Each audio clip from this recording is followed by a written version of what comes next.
Welcome to Armchair Expert, Experts on Expert. I'm Dan Markovits, and I'm joined by Lily Markovits. In this scenario, are we his brother and sister? Parents. Wow. Wouldn't you be proud if Daniel was your baby boy? So proud. I like this man so much. Me too. I don't know if he'll listen, but if he listens, I want him to hear it right now. I so enjoyed meeting him. It's crazy. I want to go to his house as a dinner guest, and I want him to come to my house as a dinner guest. I think that could happen. Okay. If you're listening, Daniel, invite me to your house for dinner. And me. Yes, invite us to your dinner. Yeah. Daniel Markovits is a professor at Yale Law School, the founding director of the Center for the Study of Private Law, and a best-selling author. I know I've referenced the Meritocracy Trap a bunch of times leading up to this. Yeah. I was inspired to read that from an article. We get into all that. And Daniel's just one of the most thoughtful, smart humans we've ever talked to. His books include A Modern Legal Ethics, Contract Law and Legal Methods, and the book that we are here to talk about, The Meritocracy Trap. Really important subject. Yes. Once it gets in your head, it's not unlike the Sapolsky stuff. It's like, Can't really unsee it. You can't unsee it. As I've been telling you, I've been listening to the Elon Musk, Walter Isaacson biography, and it's just in there a bunch. This is very, very present everywhere. It is. Yeah. Okay, well, please enjoy Daniel Markovits. He's an armchair expert. He's an armchair expert. He's an armchair expert. How was the flight? Oh, it was totally easy. I mean, among other things, I flew into Burbank, which is Love a Burbank flight. right. Like, I mean, on the one hand, when you're there, it's not like nice, but on the other hand, Bus station. it's as easy as a bus station, right? And I'm flying out of Burbank tonight too. Oh, but it's so much easier. It's so much easier. Oh, Little airports are like the greatest thing. exactly. Hello. Hi. How are you? Nice to meet Dax. you. Yes, nice to Fellow meet you. Tall Guy Club. Yes, yeah, well, sort of. 6'3"? 6'4", maybe. 6'4". But my brother's 6'6.5", so I Oh. you know. So you're the little I'm brother. the he's my younger brother too, so that's rough. And he's a much better basketball player than I am too, so. Do you go by Dan or Daniel? Typically Daniel, but whatever you guys want is cool with me. Interestingly, I go by Dan, and I'm not even named Daniel or Dan. I love your... It's like Hogwarts. That's what I said. Did you? It's Yeah. very old school. It's Thank you. very cool vintage. Yeah, I picture, a manuscript inside that was written on a typewriter. You know, it used to be. Now it's just got my running shoes. Oh, wonderful.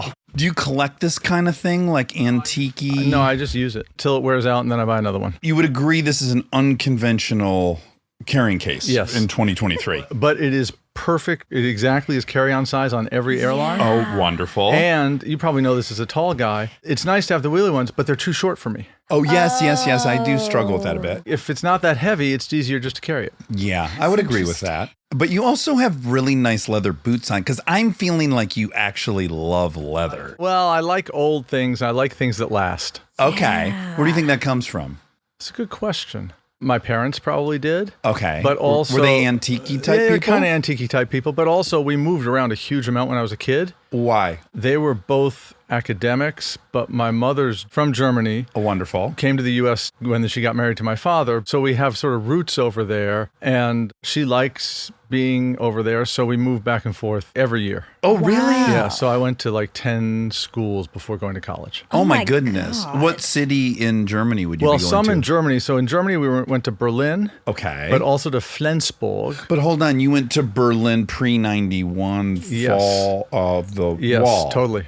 Wow. I lived in Berlin 85, 86 when the Chernobyl disaster happened. No. Oh, my Would you go to God. Checkpoint Charlie and just scope it out, or were you too young? No, I would go to the East a lot. Wait, you were allowed... So you were allowed over, actually, as an American passport holder, because of the treaty that ended the Second World War, you had the freedom of the city. So the Russians couldn't keep you out. And so you could go over, but others could go over too. You had to change 25 West marks for 25 East marks at a 1-to-1 exchange rate. Which was not one Oh, to the black one. market rate was really like whatever. And then you could go over there. There was some cool stuff you could buy. Like? Depends on what kind of a person you were. So there was some old East German handicraft stuff that you could still buy. You could buy a lot of great American jazz music, which the East Germans had decided was correct ideologically. Well, that was one of their tactics against capitalism. We had these geniuses we treated like shit. Right? Exactly. And then the other thing is the East got the center of the former German publishing industry. So you could get, if you cared about this, editions of some of the great reference works. Were you guys math students ever or physics students as kids? You were mathy. I was on the math team. Something happened in high school. But once we got on that trajectory where I was in 2 classes at once, pre-calc and trig or something, I was like, what am I doing? What are you doing with this? I'm not going to be a mathematician. I get this. But do you remember the CRC Handbook of Chemistry and Physics? No. So it was this big reference book that had all the chemical formulas and all the integration tables before the internet. Oh, really? And it was like $100 in the West. And you could buy it for like 20 marks in the East because it was published partly by an East German press. Well, the Germans pre-World War II, right? They were the high watermark of pharmacological compounds. They invented methamphetamine, 100% coke. Bayer is aspirin. Bayer is Bayan. Yes. And they even had MDMA that we got as a part of war reparations. I did not know that. Yeah, we seized a bunch of their chemical compounds and MDMA was in there. Totally interesting. Yeah. Wow, what a fascinating childhood. Was it lonely moving around that much? Well, first of all, when you're a kid, your world is the only world. So you don't really think that way. I was one of 5. Oh, okay. Well, that's so helpful. We had one another and we played together a lot. What order are you I'm in? the oldest. Oh, a lot of responsibility. Well, maybe a lot of blame is maybe a better way to put it. But you got good at kind of making friends quickly. We either do or it kills you, right? Yeah. And you got good at staying in touch with people. That's another thing you kind of learned how to do. Did you have a preference between being in Germany and the States? Well, I was in Germany. The other place I was we spent a lot of time in England. That kind of explains your matriculating there. That's right. It was also kind of a compromise. You know, my mother's German, my father's Jewish. Germany in the 1970s was maybe not the most popular place. So England was kind of a compromise. Well, these leather goods feel very English. They do, yeah. So maybe it's reminiscent Well, we both of said, that. or I said Hogwarts. You said Hogwarts. And Where I was did you thinking guys it. grow up? Atlanta, Yeah, Atlanta? outside of Detroit. Detroit? Automotive industry, professional parents. She's going to feed right into the meritocracy can't trap. wait. A structural engineer and a computer programmer. Yeah. I like Atlanta. It's nice. I feel like it's gotten nicer and nicer, but really, I think it's just that the older I get, the more I go into the city when I'm home,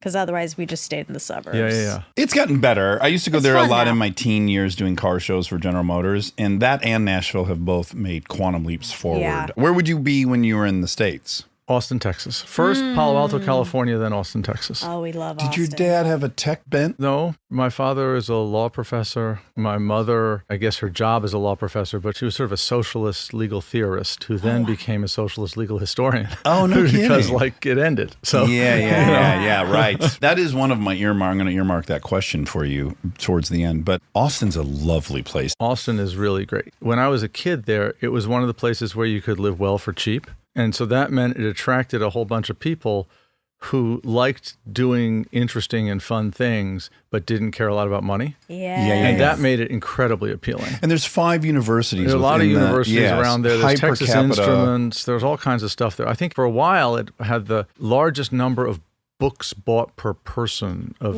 any city in America. I had also heard the highest percentage of doctorate degree holders in the country. That could be. How do you choose Yale for undergrad?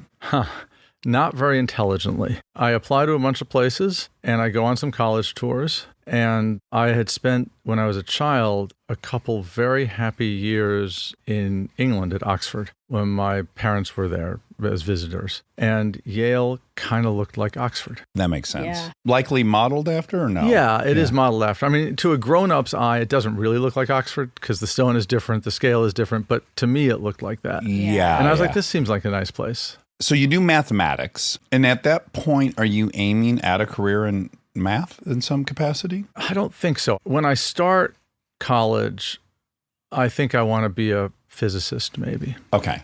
Do you have idols at this age? Who were my idols at this age? So obviously, Steve McQueen. Oh, no.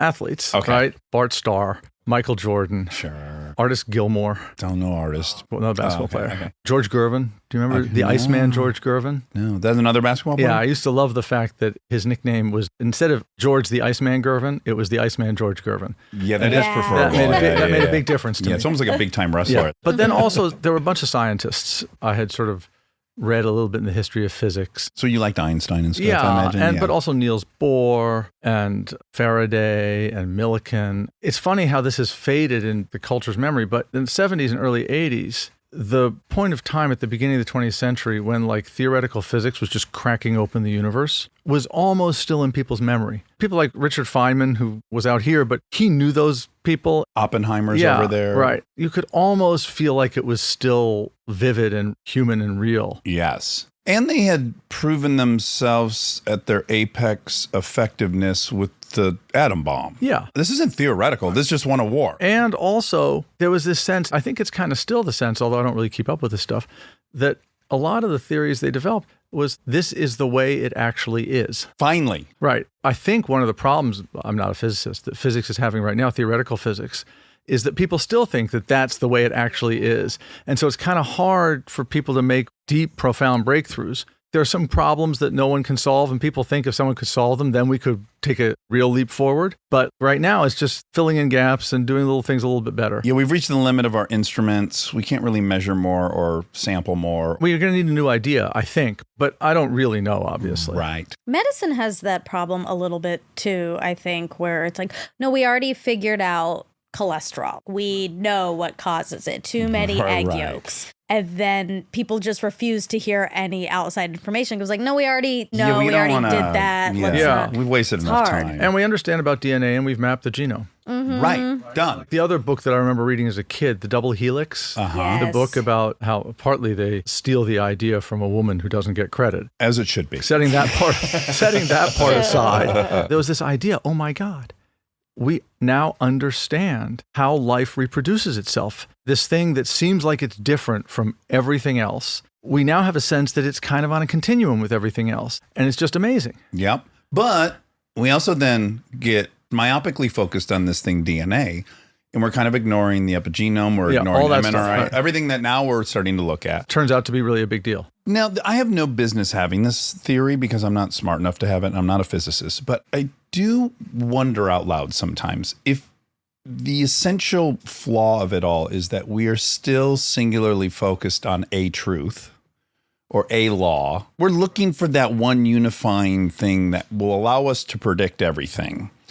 And I find that to be the problem in almost any academic pursuit, which is there's the belief that there's one thing as opposed to maybe everything's on a continuum of some sort. I don't know. I don't know if we're chasing the wrong thing. Does that make any sense what I'm saying? Yeah. There's the natural world and then there's the human world. And I think you might even be right about the natural world. But in the natural world, there's some reason to be attracted to the idea that a good explanation is a simple explanation. Right. Occam's razor. Exactly. But in the human world, not sure that's attractive at all. Or useful, right? Yeah, right. So think about morality or ethics. The Greeks had this idea, the unity of the virtues, that the virtues should all fit together. If you have one virtue, you have to have them all. Otherwise, you can't have even that one. There's a structure to them. Does that mean that they weren't making room for contradiction They within weren't the making virtues? room for contradiction. Okay. They weren't making room for the fact that you could be really good in one way and really bad in other ways. And even more than that, they weren't making room for the possibility that to have one virtue is to foreclose others. I have a very dear friend who for a while was a prosecutor, an unbelievably just and upright man. But he could also be merciless. And to be just requires you sometimes to be merciless. And if you're too merciful, then you're going to feel for someone and not do what justice requires. And it's not that one is more important than the other. They're both important. You can't have them at once. Yeah. That's a little bit what's maddening about the left-right political debate is simply both virtues need to be explored. And at best, it's going to be some ratio that we like in that day, which will also evolve. We're trying to service a couple of ideals in this country that are contradictory in some way. Equality, happiness for all, yet liberty. Liberty and equality are so often at odds. I think liberty and equality are often deeply at odds. In the academic tradition, there was a philosopher named Ronald Dworkin who thought they all fit together. Really quick, Monica, if you haven't already figured out, not did he just do mathematics, but he ended up picking up some philosophy PhD. love it. So we've Yeah. transitioned into philosophy. I know. Okay. Which I prefer over math, just personally. Well, me too. Okay. Okay, sorry I interrupted you. Right, no, but so he thought they all fit together. And he thought he had an account of how they all fit together. And I just think that can't possibly be true. If you live in the world, you see that when you give people freedom including even things like this hot button issue right now, freedom of speech. You give people freedom of speech, they're going to start saying things that are going to be both immoral and deeply offensive and also harmful to some other people. And if they get to say them too loudly and too often, it's going to exclude those other people in some meaningful way. And there's going to be a tension now between liberty and equality. Right, Yeah. right. And my view is reasonable people can disagree about how to resolve that tension. Well, they're very hard to weigh. It's like even if you committed to like a utilitarian approach to it, to even measure what harm will be prevented by having free speech against what is now currently known as harm that it's causing, the future's so unknown. Everything that we now, I say this all the time when my wife and I are talking about, it's like any ideal you have currently at some point was an anthem to what the state wanted. The notion that we're going to come to some set of ideals and morality that are going to stand the test of time is preposterous. And we have to have a door open for you to come out and go, hey, gay people aren't actually spawn of Satan. But that at one time would have been so dangerous. That's right. And I think it also goes the other way around, which is that when we look at people in the past who held views and expressed views that we today rightly regard as not just offensive, but cruel and malign and depraved, there's still lots of reasons to pay attention to what those people said and did. They had a lot of other wisdom, a lot of other skill, even greatness. And the future will look on us as we look on them. Yeah, it's so arrogant for us to be like, oh my God, look at them. We shouldn't listen. The same thing's going to happen. And to throw out everything they said. Yeah. That just happened recently where it was like, well, hold on. Yes, this person's a scumbag, but additionally, they were brilliant at this. That's what I think is interesting. This is a total sidebar, but I think we've already spoken, and I don't know that it's the right verdict. So we have decided that art should be thrown out and that scientific breakthroughs should be upheld. If we find out Einstein was molesting children, we're keeping the theory of relativity. But if Cosby's a rapist, that show's gone forever. Now, I'm not arguing that we should keep it, but I'm just observing that one thing we think you can overlook the creator of it. And another thing, so really we're just saying we value science more than art, in my opinion. Yeah, maybe. I think Cosby's a hard case for the following reason. So much of his art's appeal was connected to Bill Cosby's personal appeal. Totally agree. Right. He's a bad example. I would say Picasso would be a better example. Right, so Picasso, I think, was terrible to women. Yes, yes. And I don't think we're going to throw Picasso out. And Shakespeare was an anti-Semite and I'm sure was a racist. And I don't think we're going to throw Shakespeare out. Okay, these are great counters. Do you agree, though, that art is... Much more vulnerable. Yes. Yeah. And I think it's partly because we're much more, both rightly and wrongly, insecure about the humanities. Yes. We don't really know if we think it's a worthy pursuit. I think the way in which we're rightly insecure is that because the humanities are so deeply entwined with our culture and our tradition, valuing the conventional humanities does mean that we're going to continue to exclude all kinds of other cultures and traditions that the dominant tradition just oppressed. And so we have good reason for a kind of a skepticism about the inherited wisdom in the humanities, because we want to open ourselves up to a whole series of voices that wisdom was keeping out. Surely, yeah. But on the other hand, that doesn't mean they're not vital and central, and it doesn't mean that the inherited tradition isn't great. And it's very hard, I think, to balance those things. Well, but you find out the inventor of penicillin was, again, a serial killer. We're still going to use penicillin. I would argue Michael Jackson's making 1 billion people happy a day. I hate what he did, but it's to me as impactful on this planet as penicillin might be. I had a friend years ago who used to talk about different kinds of art, and his view was that there's certain kind of art that just has an immediate happiness impact. So Michael Jackson's music is like that. Yes. Often music is like that. And so for that kind of art, it's a little bit like penicillin in that it just undeniably works. Yes. Right? You don't need training. You don't need to develop your taste. And that's hard to throw out. But there's other kind of art, which I think is just as profound and great, that you really do have to teach yourself to understand and like. And if that kind of art is produced by somebody who is in some way or other depraved, and the depravity is somehow connected to the art. That's the Cosby example. It's hard to watch that man be joyful. Right, you can't like it anymore. Yes, Yeah. agreed. He is the piece of It art. just becomes much harder. Agreed. Yeah, because it's not like you're watching and you're like, oh, I feel bad watching. You actually feel bad watching. Like your body Right. doesn't like it anymore. And then it becomes easy. I would say I also think part of it is ego. I think when we see a painting, and this is so wrong, I don't know why our brains do this, we think, I bet there's a world in which I could do something like that. You're always a little suspicious that we might all have been fooled by this. It's just lines. I could do that maybe, but I definitely can't create penicillin. Like we're Right. smart enough to know that we have limitations in science,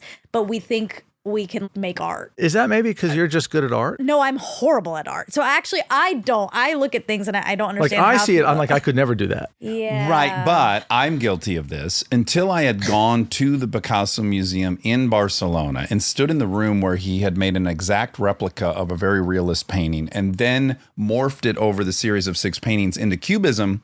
Until that moment, I was like, I don't know, Cubism, is it just kids like, did fucking people just drawing? make it It's like, I up? guess that's the side of a face, but it took me actually seeing yeah. that to give it up. So I've been guilty of it. I can see that. And with art versus, I'm on the same page, but if I'm going to step in the shoes of someone who's like, no more Michael Jackson, to them, it's because we have so many other options of things to listen to. Whereas in science, you wouldn't say, I guess we're throwing out penicillin because there isn't an equal to that. We have to have it. Yes. And I also, for the record, understand when the artist is still alive and profiting and you're potentially fueling their abuse. That's like a side. Like if Michael Jackson was still alive, I think I might have a different opinion. But at this point in Picasso Yeah. and all these flawed people. Okay. You take a very circuitous route. After Yale, you go to the London School of Economics. And then you do find your way to Oxford and you pick up all these different degrees. You have a master's in economics. Yeah. And then philosophy hits you. And then you end up going back to Yale and studying law and then clerking for somebody, which then results with you becoming a law professor of all Yeah. things. Do you feel like you're tying in all these things? So this is a little embarrassing, but that was the plan. Oh, that's wonderful. Getting an academic job can't be a plan. It's a hope, but the market is rough and irrational. So it couldn't have been a plan to end up with the particular job that I have. But I had this sense, so you asked me about math and science, like I was interested in it, but 2 things happened. One is I had a conversation with somebody whom I just kind of like knew through a chain of things, who was a physicist who had won a Nobel Prize. And he told this story about being at a dinner next to Linus Pauling, who is like one of the great physicists of all time. And Pauling says to him, so what are you working on? And he starts describing the problem he's working on. And Pauling turns to him and says, you know, I thought about that problem for an afternoon about 20 years ago. And it seemed to me that what you needed to do was this, and everybody had been thinking about it wrong. And the guy who was telling the story said, you know, it had taken me a year to get to the point that Pauling just described as thinking through in an afternoon and then setting aside because it wasn't interesting enough. Oh, was that totally demoralizing? And that was just demoralizing to me because I was like, Yeah. I'm not any Nobel Prize winning physicist. And the idea that you could be one of the great physicists and then an even greater physicist could like do your life's work in an afternoon, I was like, I'm out. And the other thing, and this I think depends on your character, if you're a mathematician or a physicist, your work life and the rest of your life are totally separate. So the things that you think about on your job have no relationship or bearing. Yeah, like at a dinner party, you're a drag. At a dinner party, yeah, unless you're otherwise very interesting, right? Yeah. But also just the kind of things that I do now. So I write, for example, about contract law and the nature of promises. I have kids and they ask me to make them promises. And it's sort of interesting to me, like when do they ask for promises? When do they not? How do I feel when I make a promise? Yeah. And so the thing that you do in your life is connected and gives you ideas what to think. It all fits together. And that was also important to me. Do you have the protocol in your house? Because it is developed in ours, which is, let me be clear, I'm not promising we're going to that restaurant tomorrow. I'm saying, yes, that's an option. We'll explore it. Like I have to really delineate when I'm being... All the time. Yes. All the time. And Especially they when lie. they were They also younger. go, you promise. I go, Especially "No." when they were younger. All the time. Yes. We're in that stage right now, 8 and Kids 10. love Yeah. promises. They love promises. Well, they know it's a mortal sin to break. They leverage it. So I think it's not just that. I think it's actually really profound in the following sense. You're the parent, and so you are going to determine what happens. And even if you promise, you're still going to determine what happens. And they know that. But if you promise, they can't determine what happens, but it's up to them what should happen. And so Yeah. they have a kind of authority over you. I see. And, Yeah. And as Okay. kids grow up, they want to be like the authority figure. Yeah. And they Control. can't control, and not just control about what will happen, but control about what's right and wrong. When you promise, you give them that kind of respect. Yes. So you're entering into a contract, right? And they care about the respect, not just the ice cream that you promised. Yeah. And so I think that's why they really care about promises. That's a good thing to remind yourself as a parent. They're not actually flipping out about the ice cream. They're flipping out about the injustice that you broke this contract. Right. And Exactly. we all have a deep sense of justice. Exactly. You hope your kids have a sense of justice. Right. I only have one measly degree, anthropology, but I know about justice.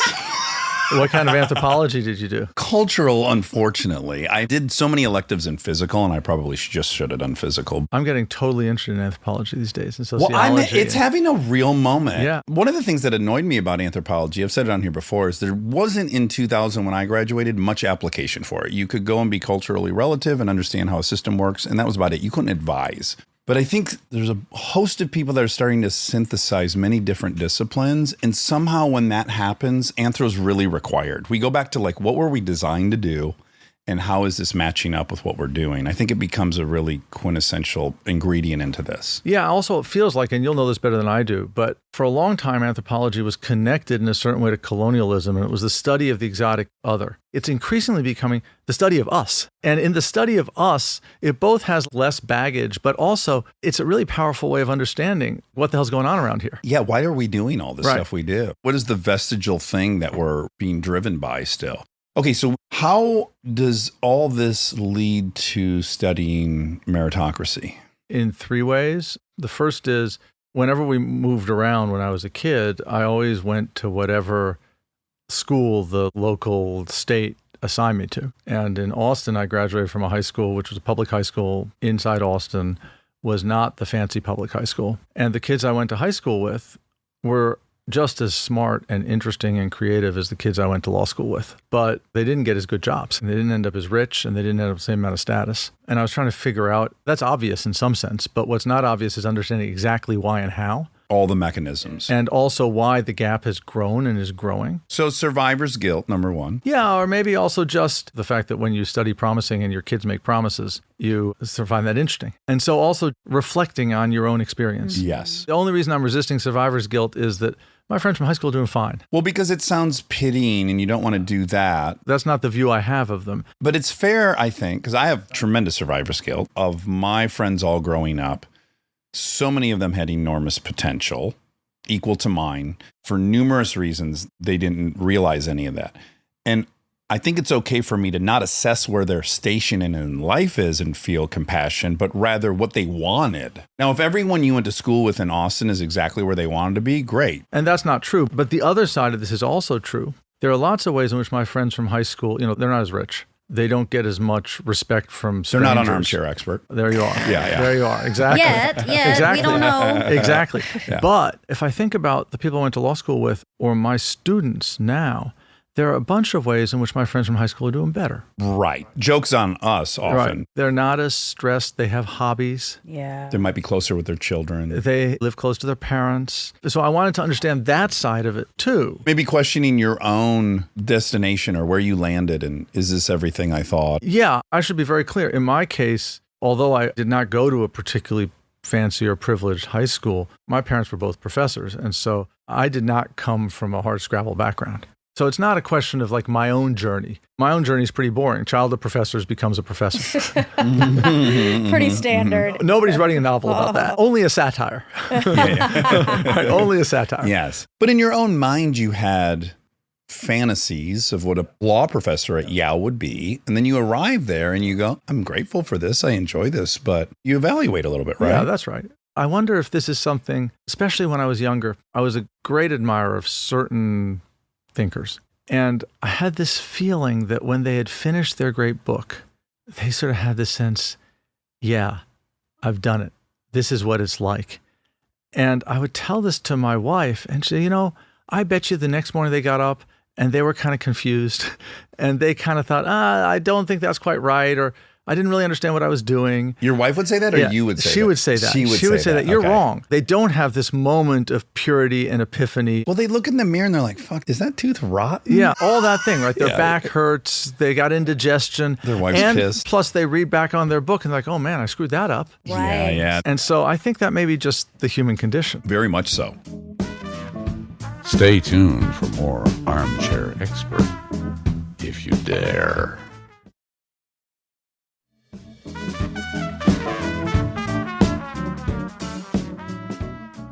What was the third? Oh, the thing that third you was think- much more academic, which is that I had written some papers in a particular philosophical tradition about economic inequality. Have you read The Broken Ladder by chance? No, sounds like I should have. It's an incredible book about income inequality that I probably would have rejected before I read it. And this is one of my favorite books I've ever read. Oh, wow. Okay, I will get it. Yeah, it's really, really good. I'm embarrassed I don't know the Excellent. fucking author. Keith 'Cause you Payne. probably Keith Payne? Keith Payne. All right. All right. I Boom. know it. I'll get that on my Kindle for the flight home. Can I tempt your palate for 1 second? It talks about all this flight data. I'm going to mess these numbers up, but you'll get the gist of it. In airplanes where people board and walk through first class on their way to coach, those flights have like a 5x incident rate of physical violence on the plane. If they enter in the middle and you can see first class to the left, but you turn right and go, it's like 2x. And if there's no class, it's just like, this is just Totally. black and white data. Yeah. And the point he makes, which I love, is you would be tempted to frame this as a case of the haves versus the have-nots. But it's important to recognize these are all haves. These are people that are already on an airplane. Right. And also, flying coach is actually fine. Yes, if you don't know about first, If you don't it's know about great. first Yes. class, it's kind of annoying and your feet hurt. If you're tall, you're kind of jammed in. But nobody would call this suffering. It's not horseback across It's the just dust bowl. relative. It's just relative. And the book makes a great case. It says that relativity is so important in this mix that people who are above the poverty line but live right next to great wealth have lower health outcomes, lower educational attainment than people who are objectively below the poverty line but surrounded by other people low.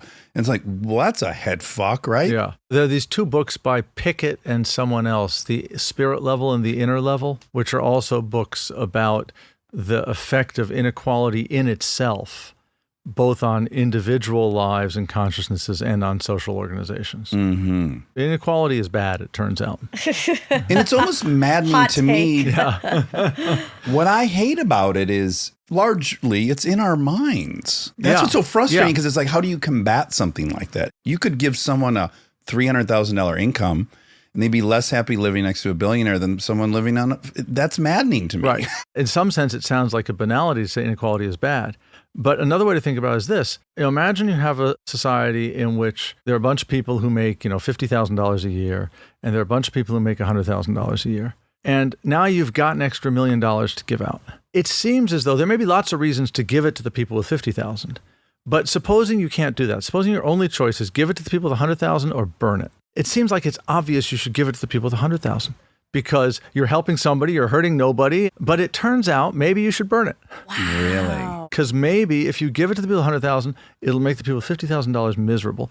And maybe also in the medium run, and certainly in the long run, it won't even be good for the people who get rich. Wow. Wait, we have to talk about my white elephant. Oh, This is yeah, so yeah, yeah. relevant Oh, right sure, now. sure. Last year, I went to a white elephant party with a bunch of our friends, The close 12th friends. time you've been to it. Been to it a million times. Okay. All of our friends, so people who know each other well, respect each other. There's all kinds of gifts happening at this party. You can steal gifts. That's really relevant. Yes, so that's Do you how have to bring something? everyone brings something. You bring something and everybody takes You something. pull a number, you go Exactly. pick up, you go third, Okay. you open this thing, it's a dildo. You don't want that. You pray someone will steal that. So I the see. next Yes. person, they can either choose to open up a new present on the tree or they can steal one they've already seen. Yes. Okay, And so can you want to steal be something last. twice. Virtually, yes.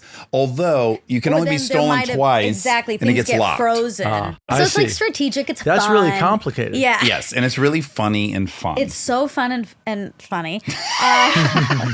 And should be noted, there's no cap on price. So there's a wide range of gifts happening here. And over the course of the 12 years, these gifts have gotten crazy. There was Adele tickets once. So it's my turn, and I never want to go for a package under the tree. You prefer the known to the unknown. That's right. Okay. So I like to pick from what I've seen out there. And there were 2 presents out there that were cash. And I took one. She also makes the most amount of money of anyone there. That's not true. That's not true. Okay. But you're in the top half of the distribution. She's Correct. top 1%. Okay. Yes, I'm in the top percentage of earners, I guess. But also, should be said, everyone there has doing money. fine. Is doing middle class fine. and above. Right. So I took the money, and there was an audible sound that flew across, and I wanted to just throw the money People were repulsed. back. Yeah, it's crazy. And then crazy stuff starts happening in your head where you're like, well, I brought this, and that's more than this amount of money. Right. And So why I'm, is I'm everyone not coming out ahead here. Exactly. And why is everyone I'm so mad? still I'm so lost. generous. I give, and then you feel disgusting for having all those feelings. I mean, it is crazy. We worked through it, and she had a right to be bummed that everyone's so mad at her for doing what she should have done strategically. But then we were like, no, just imagine Jeff Bezos is at the party and he takes the money. You're like, fuck you, Bezos. Take I the mean, dog food. you are, but also then I just don't want to go to the party because then Sure. what? Right, then I can't play the game Right, like because you everyone want to be able else. to get in the spirit. Yeah. Well, and the other funny thing about this, you say everybody in the party is doing fine. One of the really striking things about the kind of society that we've built is that by and large, for most people, there's a sense in which everybody has the same stuff. It used to be that the rich people had windows, the poor people did not. The rich people had light. Even when we were kids still, if you had a big TV, Right, you had a TV. everybody's Yeah. got a Right. 50-inch TV. And if you look at things like the penetration of air conditioners or cars or washing machines, Cell phones. right, all this stuff, it's not that people who don't have a lot of money or who are even poor aren't suffering. They are suffering. And the gap in life expectancy between the rich and the poor is enormous and growing. But the thing that people are suffering from is no longer mostly straight material deprivation. That's so It's true. something that's like constructed by our forms of respect, our forms of power, the way in which people treat each other. Social primates, our Right, status. all these things. Whereas it used to be what the poor died of is starvation and overwork. Right. They just led totally different lives in that way. And to try to understand how that happened and what to make of it and how to respond to it is really complicated. So let's talk about the system that existed before. Let me back up. Just so you know, my father-in-law sent me the David Brooks article. I loved it. I then got your book. I listened to it on tape.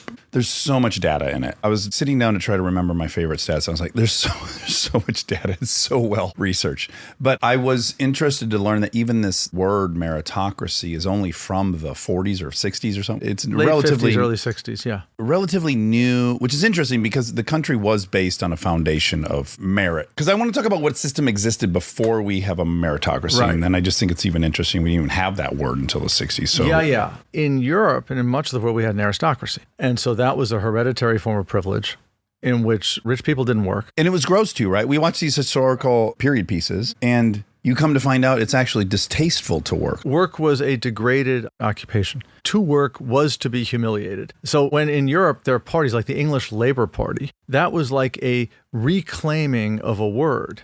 In the same way in which, say, in our society, queer is the reclaiming of a word. It was the reclaiming of a word that was a term of degradation Wow. into a source of pride. Oh, right. So you would be called a laborer and that would be a slurish almost. Right. Or it used to be, even if you were a little bit above a laborer, think about the great houses, they had the tradesman's entrance. Mm-hmm. Because if you were in trade, you couldn't go in the front door. Yeah, you make a mess. Yeah, exactly.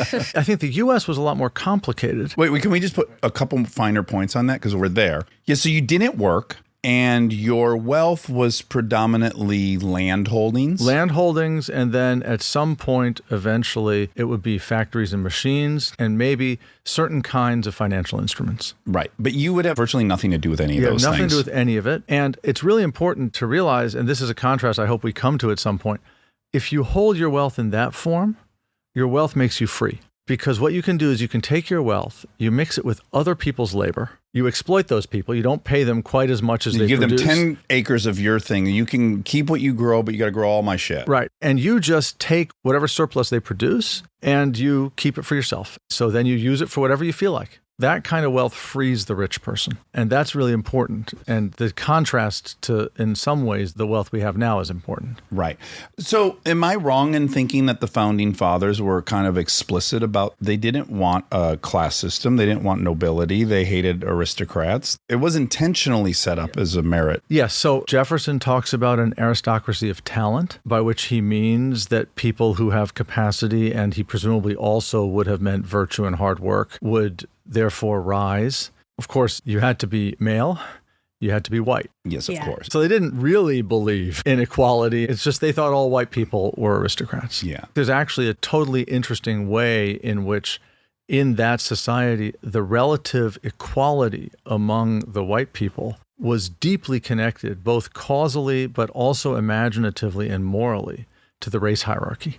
So is it true then that when slaves existed, most white people could just go, well, but I'm not that? I think that there was that part of it. It was also the case that enslaved people, the opportunity for extraction was so great that white people could be relatively richer because they had the slack that they got by sucking it out of enslaved people. Yeah, they almost were landowners in a sense. In a sense, a lot of the wealth in the United States in 1820 was held in the form of enslaved people. Yeah, the South had all the money. So 2 points here. One, U.S. slavery gives slavery a bad name. The kind of slavery that existed in ancient Rome, for example, was much less malign than U.S. slavery. I didn't know that. Because in ancient slavery, slave was a status a person could have. And if you were a slave, you were a person. And that meant there were limits to what could be done to you. It meant you could buy yourself freedom. You could acquire freedom. There were slaves who were extremely wealthy in ancient Rome. Oh, wow. Whereas in the U.S. regime, to be an enslaved person was not to be a person at all. It was to be a thing that could be owned, right? Which was particularly both degrading and brutal. But it's interesting that the metropole, England, became anti-slave sooner than the United States, even though among the white population, there was much more hierarchy and inequality in England than there was in the United States. Yeah, it was more of a caste system, yet they rejected that part. There's a guy who's written a great book on this called Aziz Rana, who's a professor at Boston College. He's written a great book about the way in which the enslavement of imported African people was the condition of the relative equality among the white population in America. Interesting. Okay, so we have this premise for white men. How does it evolve between 1776 and, let's say, turn of the century, 1900s? In the early years of the Republic, there's a relatively high degree of economic equality among the white population. Well, when I read all these books about the tycoons and the patrician class, most of them came from nothing. So many of them came from nothing. And in the early years, they weren't that rich. By the end of the 19th century, in the Gilded Age, because they get so rich, their privilege starts getting hereditary in a certain way. Okay, so that's when we find our way back into hereditary. Into something that looks a little bit like an aristocracy, which is broken in America by the stock market crash of 1929. The U.S. in the 20s actually looks a lot like the U.S. in the aughts. There's incredibly high inequality. So the concentration of income and wealth in the 1% in 1929 looks a lot like it did in 2007. Okay. And in between, it's much lower. And it's highly financialized. So Wall Street is a big deal in the 20s. By the 1950s, Wall Street is not a big deal. And then, in the 80s, 90s, and aughts, it becomes a big deal again. So we get that kind of U-shaped story. Okay. Now, some other interesting things start happening. Tell me if there's one worth mentioning before the 60s and the Vietnam draft. In a sense, the end of the Second World War and the challenge of communism is worth emphasizing in two ways. The first is, in Europe, the Second World War is really important because it destroys all the wealth. So one way in which the Second World War produces economic equality in Europe is all the rich people had all their shit destroyed. Okay, right. Just wiped out wealth. Destruction makes equality. In the U.S., that doesn't happen.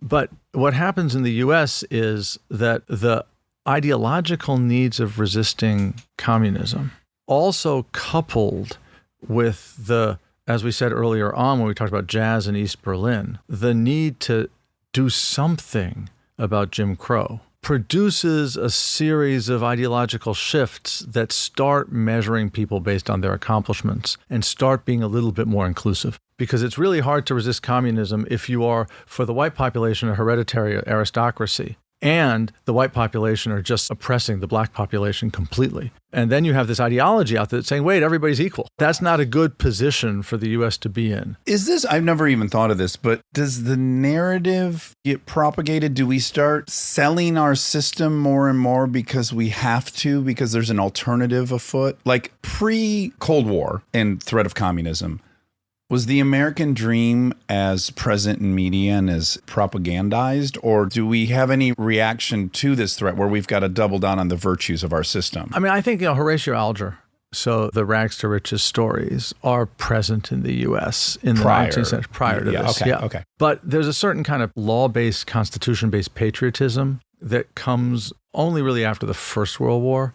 And after the Second World War, it does become important for us to start doing some things about it. To do something about race relations, partly because it was the right thing to do, but also it was felt, I think, by the elites that they had to do something. Also, the Holocaust made it hard to keep excluding Jews, who were excluded also. The need also to compete with the Soviets made it important to have a sort of hyper-capable, competent, and energetic elite. So Khrushchev says, we will bury you. And in the early years, actually, the Soviet Union, Stalin, it was not clear which economic system would prove to be dominant. Stalin brings Russia, the Soviet Union, from an agrarian peasant society into an industrial powerhouse. Into space. In one lifetime, which took capitalism a long time. And so there were serious people who thought, they might outcompete us. And if we're going to fight back, we need an elite that is not inbred, is not lazy. We need the best elite we can get.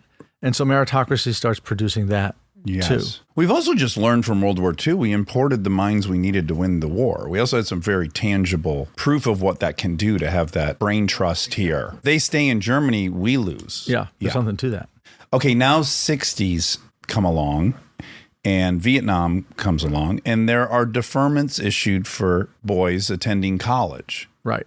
And I would imagine at the time, the argument would have been, we need those minds for America to compete. Right now, looking back, it's like, well, that's fucking nuts. You just basically said people that aren't smart enough to go to college or didn't have the opportunity to go to college are expendable. That's rough. Now it's pretty black and white. Yeah, I mean, that's actually a really good point. One of the things in the Meritocracy Trap book that I underplay is the importance of the Vietnam War and of those deferments in structuring this system. Partly because one thing those deferments meant, it was suddenly incredibly valuable to go to college. Oh, it would save your life. Right. Beforehand, you would go to college if you wanted to go because you wanted to study. You might go to college if you wanted certain jobs. But Detroit, you could get a job at GM straight out of high school. And if you worked hard and did well, you'd be a tool and die maker by the time you were 45. You'd have the equivalent of $100,000, maybe a little more income in today's money. You'd buy yourself a house on Lake St. Clair. You would be basically doing as well as a college professor. Even when my family was a vendor of General Motors in the 80s and 90s, the people at 8th level and above, they weren't elite college grads. They had gone to Michigan State and they had proved a great aptitude while working there, and they did move up. Exactly. And so it wasn't obvious, I think, in 1955 that if you were ambitious, you needed to go to college. It's hard for us in modern society to imagine that it was almost a hobby to go do that. You know, it should be said, even today, I don't have the numbers right now. I did once, but if you look at, say, big Swiss companies, a large number of big Swiss companies are run by people who didn't go to college because they have an apprenticeship system, as we used to have. You finish high school, you go join, Ciba Geigy or whatever the chemical company is or the pharmaceutical company, and you work your way up. And by the time you're 55, you're the person who runs the company. Yes. But the Vietnam War, so two things happened. One is this change in the training and the rewards to certain kind of training became much, much greater. I also think, and I think you're totally right about this, I'm a little embarrassed I hadn't seen it before, getting the deferment suddenly made college really attractive. Yes. Like a vaccine. That's right. That's right. Totally. Yeah. Totally right. That makes it much more competitive to get in. I wonder if anybody, it'd be totally interesting to do a study about like college application rates. But of course, it didn't matter where you went to college. Yes. Our college system at this point is much more egalitarian. Yes. And when does that start changing? In the 60s and 70s. It changes partly in response to deliberate policy. So at Harvard, it changes earlier, for example, than at Yale and Princeton. At Berkeley, it changes early. So in the 50s, these changes are starting to happen, say, at Harvard and Berkeley. Because it's fair to say that plenty of deadbeats went to Harvard back then, right? Oh, yeah. In the 50s, the language was you didn't apply, you put yourself down for the college your father attended. Right. Right. And Harvard was very interested in the happy bottom quarter of the class. And these were rich young men who never went to class, did not expect to get a job when they graduated, and were there just as a social club. They were going to inherit their father's company or their jobs or whatever it was that they needed. And by the way, there wasn't that much inequality. You didn't have to be that rich to be at the top. You could inherit your father's wealth, and you would not be nearly as rich as a really rich person is today, even relative to others. But there wouldn't be people above you. Yeah. Right. And then this changed, and partly it changed in response to policies of seeking more competitive, hardworking, academically inclined, academically accomplished students. It's almost as if they were ahead of the curve and started recognizing they're a brand and that the brand itself needed to be protected. Yes, and also that their own social legitimacy in the system that we had, in competition with communism, in the shadow of American racism, depended on their being able to tell themselves a story and tell others a story about why the people who were there deserve to be there. Right. So at Yale, Kingman Brewster becomes the president, and he transforms this. He says at some point, I do not intend to preside over a finishing school on the Long Island Sound. And that's what Yale had been. Uh-huh. And so he transforms it into a modern university. If you and I are alive in that moment, this sounds good to me. Yeah, I don't think it should be a fucking country club for rich kids. I think that's right. What happens is, I've just done the research, so I know the history best at Yale. He hires this guy, Inky Clark, who has like this waspy name, but turns out to be an immigrant's kid from Long Island. And he becomes the director of admissions. He basically completely turns over the admissions office. And the first year he's the director of admissions, the percentage of alumni kids who are admitted Legacy. gets cut in half. The average grades of the kids who get in goes way up. And I think the son of the head of the Yale Corporation or something like that gets rejected. Wow. Right. Wow. And so he's What a like, there's a statement. new regime in town. Is it still expensive? It is still expensive, but it's a lot less expensive. Okay. Relatively. Yes, and eventually what happens at a small number of the most elite universities, and this starts happening in the 60s, is they start getting proud of having need-blind admissions. Even today, I think that this is something many Americans don't fully get. There are very few colleges that are really, truly need-blind. In other words, when you apply, you do not in your application include any information about your ability to pay. Oh, I didn't know what that meant.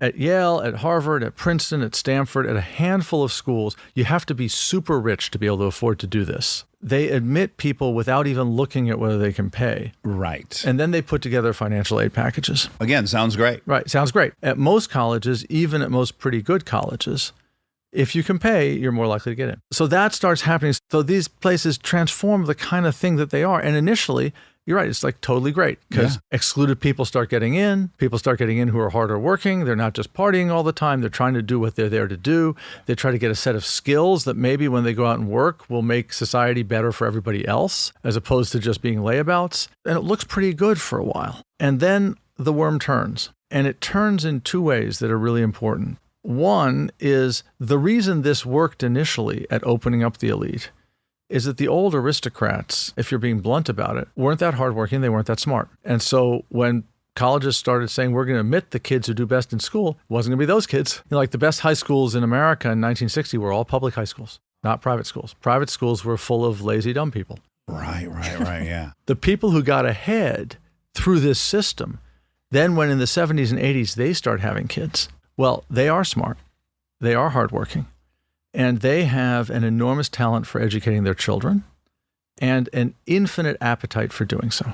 And so the system that in the first couple generations opened up the elite, by the time it gets entrenched, the people who won in that competition are now able to dominate it for their kids. Right. And so I think now would be a great time to talk about the mechanism by which that happens. And this is just the investment that those people who graduated on a merit-based level, their investment, what they can make. This is hard to quantify. It's partly a money investment. It even begins before they start investing money. So, for example, in 1970, women, regardless of their income or education, had about 10% of their children outside of marriage.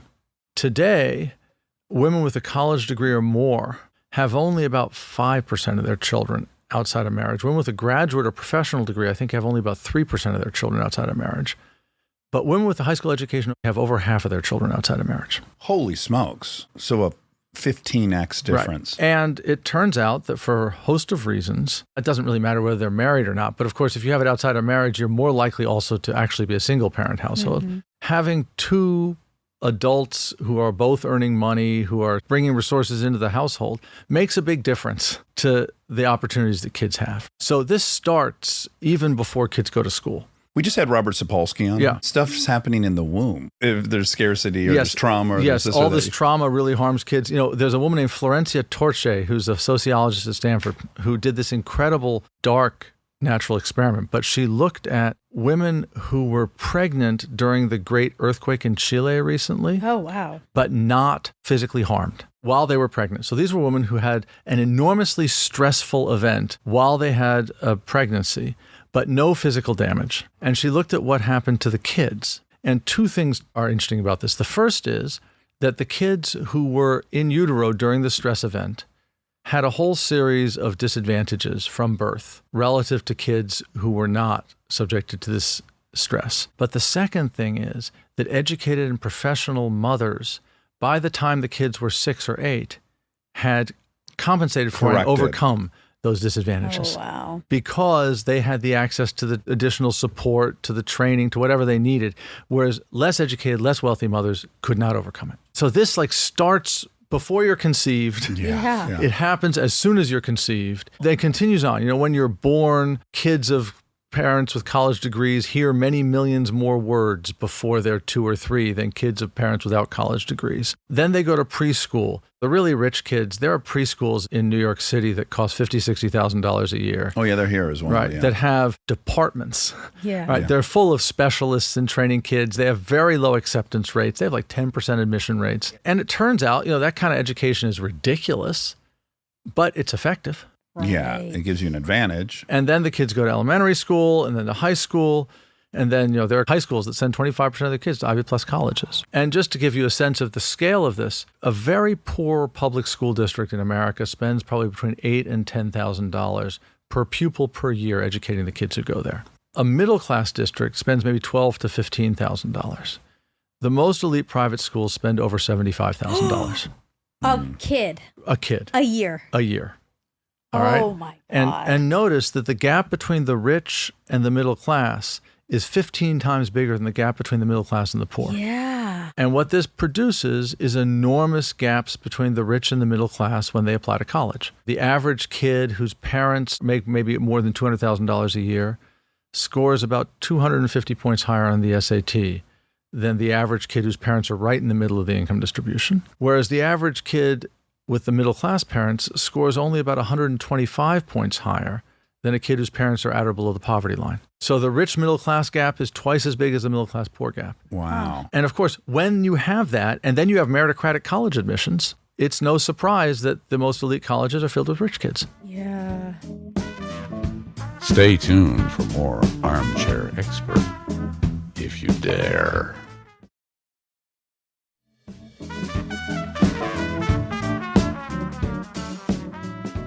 I'm going to add 2 things. I just brought up Sapolsky. You will be the second person I've invited here that I hate your opinion, but respect you enormously. Sapolsky's most recent book is about determinism and a lack of free will. Fucking hate it. But God, I worship the guys. And you've been turned a little bit. Yeah. I move. Yeah. Obviously, I hate your book. I hate the premise of your book, right? Because my personal story is one of coming from single mother, lower middle class, and then buying the house that we're at. And so for me, the American dream works big time. And I was able to go to UCLA without good grades in high school. I went to a community college. For me, this system has been incredible. I've been able to become educated at a great place, having fucked up many times along the way. So it threatens my story. Yeah. So I'm curious, what percentage of these elite schools is made up by these kids we're talking about, children of the elite? Yeah, so good. So let me answer that question, and then I want to talk about your story, if that's okay. Yeah. So the answer is that that right now there are lots of really elite colleges where there are more kids from the top 1% of the income distribution than from the bottom half. Wow. So the majority. Well, I don't know because there's also the middle. Now, one thing that these colleges have been trying to do is to get better about that. I don't yet have systematic data on this. I have anecdotal data and just having been swimming in the water. What they're doing is they're trying to admit more kids who come from real lack of privilege. And they're doing a creditable job at that. But mostly these kids are squeezing out middle-class kids. And you can see how this works because if you come from real hardship, you can write a story about yourself that says, I don't speak Mandarin, I haven't taken 11 APs, Yeah. I haven't founded a company. I've had 3 jobs throughout high But school. I had a really hard time and I've overcome a lot and I'm a really good bet. And on the other hand, if you go to Harvard Westlake and your parents are partners at Munger Tolles or run Warner Brothers, you can't tell a hardship story. No. But you do speak Chinese and Right. you do have 11 APs and you did join an archaeological dig and discover something new. Yeah. You raised $10 million. You probably have an app. Right. And so you're impressive. Right. The person who gets screwed in this is the person who's the child of a firefighter and a nurse in Akron, Ohio, who doesn't really have hardship, Right. Yeah. but also is not squeezed full of accomplishments because they went to the Akron public schools and they did well. So there's a real problem there. And that's also in the long run a political problem because that means that the middle of the country starts correctly perceiving these institutions as hostile. More than half of the Republican Party now thinks colleges are bad for America. There's a sense in which they're not wrong. Oh, yeah. There's a sense in which they It's are not, it's wrong, not right? a baseless opinion. Right. If you talk about public schools, I was talking to somebody recently who was on the faculty at UCLA. So you went to UCLA. UCLA's acceptance rate is now under 10%. I'm not shocked. The starting grade point average was 4.03 when I went there. And so if I'm a middle-class Californian, my kids probably aren't getting into UCLA. And I'm like, well, what the hell? I've got this public university. Yeah. My taxes are funding it. So what's going on there? So that's a structural problem. And it's gotten worse. Let's add in now the debt forgiveness, which I've weirdly fallen on the side of the people that are kind of against it because I think who's ultimately paying to relieve the debt of the people that will ultimately make more money than them and have more status? There's a total argument against it. For what it's worth, my own view is that if I had that amount of money to distribute from the federal government, I would not distribute it in that way. Right. If the choice is between doing it and doing nothing, that's a closer call. Right. But bang for the buck, these people are going to mostly They're dig gonna be themselves okay. out of it. Right. Yeah. Well, I want you to talk about his story, but I do want to say, is part of it though, this idea that you have to go to that school, that UCLA is, even though it's a public university, It's up there. It's so highly regarded. I mean, I wouldn't have got into Harvard. I feel like I'm more in that middle classy section. No Mandarin or whatever. A couple AP classes did well, but couldn't compete with a Right. private school person. And I went to the public university and got a great education there. And are doing great. Yeah. So Right. part of it is this overall mindset. Yeah, I think it's really hard. There's a lot of data that show that a very small number of colleges and universities have their graduates dominate the narrow American elite. I memorized one figure coming into this conversation, which is of the 9,200 or 9,600 centimillionaires, people with $100 million or more, of those 9,000 plus, 35% are from 8 universities. Right. And so part of you could go, well, that's a bummer. But also for me, who likes my story, I'm like, well, but 65% didn't. Well, and Yeah. also 100. I mean, that's looking at such a specific group, calling that success. And partly the 100 millionaires are going to be people who either are crazy capable, have a crazy high tolerance for risk, yeah. or are crazy lucky. Or a combination maybe all of- three. Probably yeah, all. right. Maybe all Yeah. three. Yeah. But if you look at like the partnerships of, say, the 5 most profitable law firms, over half of those partners went to only 10 law schools. Really? All right. If you look at who is a managing director or partner or whatever the relevant title is now at Goldman Sachs, dominated by a very small number of colleges. If you look at who is at McKinsey or who is increasingly running the biggest companies, these are people who have gone through a very small number of institutions. And there's compounding forces, which is the gap between the incomes at that strata have also 10x'd what Exactly. they were in the Yeah. 80s. Right. The other part of this is that there are fewer and fewer just good jobs. Yeah. Right. There used to be just a whole army of jobs where, like there are 15 rungs on the ladder, you get to rung 9. Yeah, that's great. 11 is a little better, but it's not clear depending on how much you value life versus work. I don't know what the trade-off is. Right. If you're picking between 170 and 240 grand a year and it's 30% more work. Exactly. But what started to happen instead is that all the rungs from like 6 to 13 are gone. And so you're either stuck at 5 where you're really precarious, or you're at 14 or 15. And that's a huge problem for a society and a civilization. Yeah. I do want to get back though. Tell me. Because like the other part of this, and this is hard, it feels like it's almost an un-American thing to say, but I think it's really important, which is that we want an academic system, an educational system, and a form of work, a labor market, in which ordinarily talented people can do well. It is always going to be the case that exceptional people will find a way. Yeah. This is the best thing about Letterman. When we interviewed Letterman, he has a scholarship at Indiana University or wherever he went for average students. Right. You got to have like a 2.0 Right. to get his scholarship. Right. Because he's like, I was average. Right. Because you're a decent, not just morally decent, but also well-functioning society.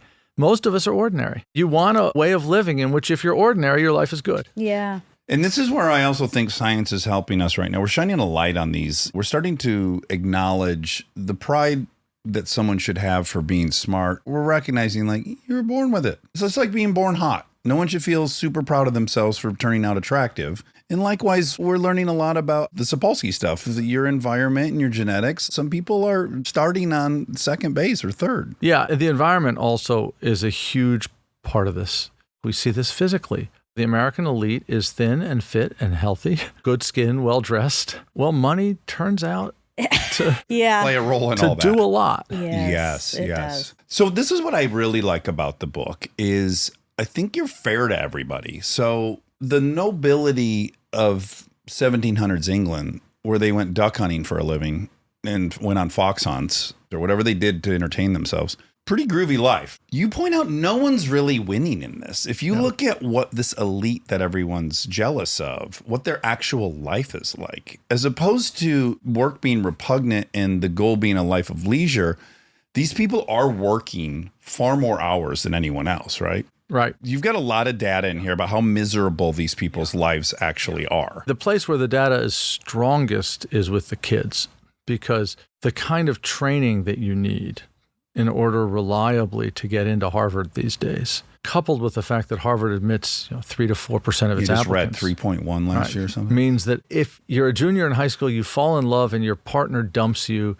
and you can't concentrate for 6 months and you get a bunch of C's, you're not going to Harvard. It's fucking nuts. You get in a car accident. Right, exactly. You get mono at the wrong time. Yeah. Like you smoke a little too much pot for a few months Yeah. before you realize, hey, maybe this isn't for me. Whatever these things are. There's no allowance for that. So that's really tough. There's lots of data that kids in hyper-competitive, hyper-performing high schools are now, in the public health jargon, for things like anxiety, depression, and substance abuse, at-risk kids. There's been a rash of suicides at these super elite schools around here that I certainly didn't see on the same level at my middle class school. Right. The kids I went to high school with, we were pretty happy. Some of us were more ambitious than others, and we figured we'll be seniors, we'll sit down, take these tests. Somebody bought me one of those books, and I read the SAT prep book. And that marked me out as like somebody who was doing extra. Neurotically obsessed. Exactly. Yeah. And then you graduate. And here's this thing to go back. We talked earlier about the form of wealth the old aristocrats had. If you hold your wealth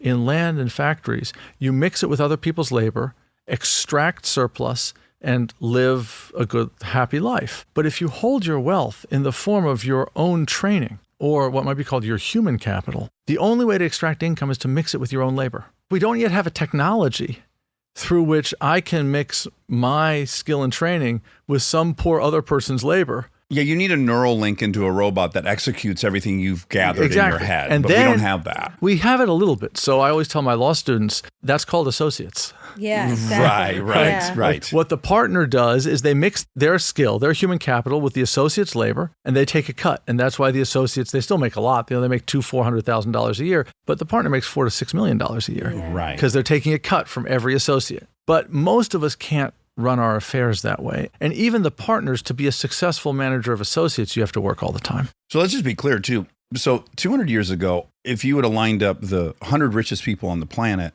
certainly 90 plus would have been landowners. Yeah, and 0 would have worked. And now, generally, all the people in that upper strata have actually worked and made that money. With their own talent, skill. I mean, they've had luck, they've had help. But, think about Zuckerberg, Musk, All these Bill people Gates, are. Steve Jobs. I'm reading Elon Musk's biography right now. This person has not stopped working for more than 20 minutes in the last 30 years. Right. All these people, nobody's self-made, but they're more self-made than inherited. Yes. Than a trust fund. Right. Now, many of those people, because they're entrepreneurs, they got to work on the thing they cared about. But if you don't have the knack, or you don't have the guts, or you don't have the skill, or whatever combination, you work as a trader or an investment banker or a partner at a law firm, and you're working 80 hours a week. You're not building anything. You're hoping to sustain Goldman Sachs' dominating. And not only that, part of what it is to be that kind of worker is you have to work at whatever task the market tells you to work at. Whatever other people tell you need to do, that's what you need to do. And it doesn't matter whether you like it or not. It doesn't matter whether you think your clients are good or not. It doesn't matter whether this is the business that you care about or not. Or that it's Right. giving you purpose or not. None of that. This is what you do. And in the 1960s, I think the American Bar Association issued a report that said, very quietly and confidently, there are about 1,300 billable hours available in a lawyer's work year. Today, there are lots of law firms that have a minimum billable of 2,500 hours. I know lawyers that have billed 3,000 or 4,000 hours. Oh my God. Right? These are people who you get to the office, you get there at 8 or 9 in the morning, you work till midnight, 6.5 days a week, 365 days a year. Because you're hourly, ultimately. Because you're hourly. I've had friends who are lawyers who left that to be in-house counsel somewhere just to go down to 55 hours a week was worth cutting their salary in half. Exactly. Do you know off the top of your head, there's tons of great numbers in the book about hours worked by this class of people versus... If you compare today to, say, 1950, the top 1% of the income distribution is working 4 to 8 hours a week more. And the bottom 60% is working 12 hours a week less. Oh. And if you go into not just the top 1%, but the top half of 1%, at that stage, there's no systematic data. That's the first thing. Because all the mass data sets, they top coded incomes. And so it's really hard to separate out the super high earners from just the high earners. But there's lots of work if you just look at what law firm minimum billables are, if you look at what Goldman Sachs requires, if you look at studies in the Harvard Business Review. Those people are now working 30, 40 hours a week more than they used to. Yeah, like 60's average. 60 Some is people are average, going to 80. 90. And you see this in sort of the lore. It used to be bankers' hours were like 9 to 3. Today, there's something called the banker 9 to 5, which begins at 9 a.m. one day and ends at 5 a.m. the next day. Oh my God. Okay, that's Oh my confusing. God. So 20 hours. That's what junior bankers do. Wow. And if you look at, say, Amazon's instruction to its employees about how hard you have to work or what you should do when you burn out, Amazon says when you hit the wall, the only thing you can do is climb the wall. Okay. Oh, Wow. Well, that's one way to live. Yeah. Others may disagree. But my view is that all of this is dictated by the economic logic of this kind of wealth. Again, if I hold my wealth in my own education, the only way I can get income out of it is by working it. Yeah. Okay, so we've transitioned greatly into the elite class being overly employed, and they are experiencing all kinds of consequences because of this. When these people are polled, they regularly wish they had a different relationship with their children. They're missing life. Yes. So as enviable as their bank account is, I don't think most people, if they lived a week in the life of these people, they would choose it. So it's like, weirdly, they're suffering. And then the middle class is evaporating. They have no role in it. And then the lower working class is increasingly less unionized and everything else. So you wonder, I guess, who's winning. Nobody's winning in a certain sense. I mean, I don't think that if you're a working person who's struggling to get by, the sufferings of the elite are going to move you very much. Oh, I don't think you'll ever have any compassion for them. Right. But Yeah. on the other hand, that doesn't mean they're not real to the elite. It's also the case, it's not just that the middle class and the working class are suffering stagnant wages, greater precarity in various ways. It's also that one thing about the old aristocracy is that it was obvious that if you didn't get ahead, it wasn't your fault because you didn't have the right parents. You weren't the right race. You weren't the right gender. The people who lived back then, they understood that this wasn't fair in a certain way. They knew it was a rigged game. Right. So they're not going to blame themselves too much over the outcome. Whereas our story is if you're not a millionaire, that's on you, partner. Right. Like if you had worked a little harder, if you were a little smarter, a little more virtuous, a little more different self-disciplined. So there's a kind of moral insult that's added to the economic injury. And that insult is extremely destructive. It's destructive to the individual person, set aside COVID. But if you look at the other causes of falling life expectancy in the sort of bottom half of the U.S. distribution, the other causes are opioid addiction, alcoholism, diabetes, suicide. These are all forms of direct or indirect self-harm. You have to ask, why is there an epidemic of this kind of self-harm now?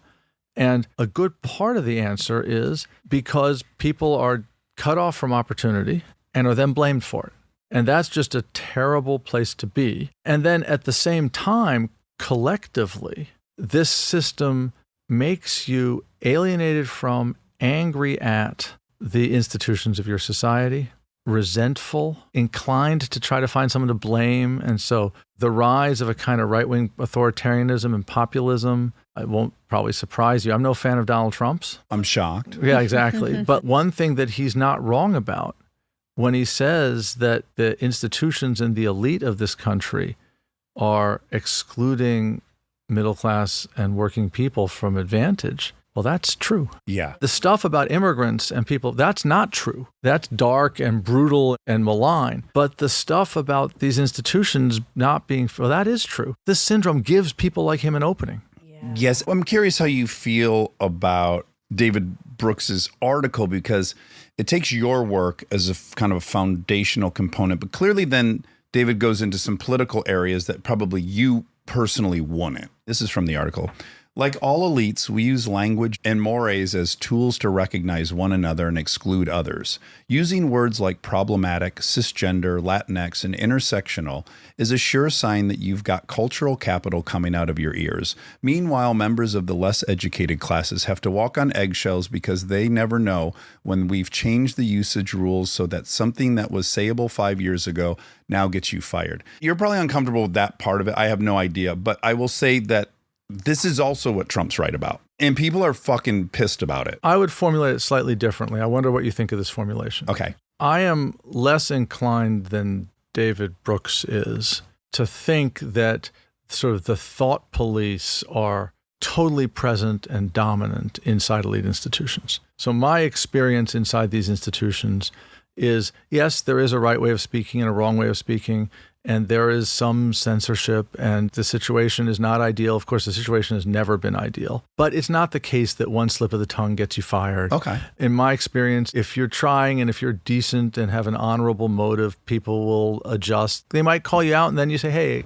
yeah, I shouldn't have said it that way. And then they're like, okay, it's not perfect. And there are some people who really get mistreated by this system. But I think what he's right about is this. One of the things that this form of hierarchy and exclusion needs in order to be legitimate is it needs to cast itself, explain itself as open. Well, and can we add morally righteous? Morally righteous, both of those things. And so what elite institutions do is they say, no, we're not unfair. We accept everybody. We don't care what your background is or what your sexuality is or what your race is or what your religion is.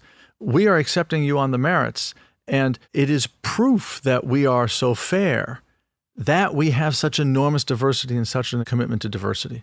And that commitment to diversity is one of the things these institutions use to justify their exclusion of working and middle-class people. And that part of the analysis, notice that doesn't go through the question whether they're internally too woke or not, but that part of the analysis I think is right. The problem is another reason why these institutions do it is that it would be wrong not to. Yeah, this is a trickier. It's a tricky thing, it's right? It's not as easy as they're doing it wrong. I want underprivileged kids They're just not to be able digging to- deep enough of what diversity means. Yes. As much as the left is wonderfully supportive and defensive of marginalized groups, they seem very reluctant to include socioeconomic strata as a group. And that's what's frustrating to me. Well, partly, and here's where Brooks and I might disagree, because he's more conservative than I am, and he's more of a cultural thinker and less of an economic thinker than I am. Right. But I just know this institution best, so I'll talk about Yale Law School. Over half of our students are now people of color. And that is, in my view, right.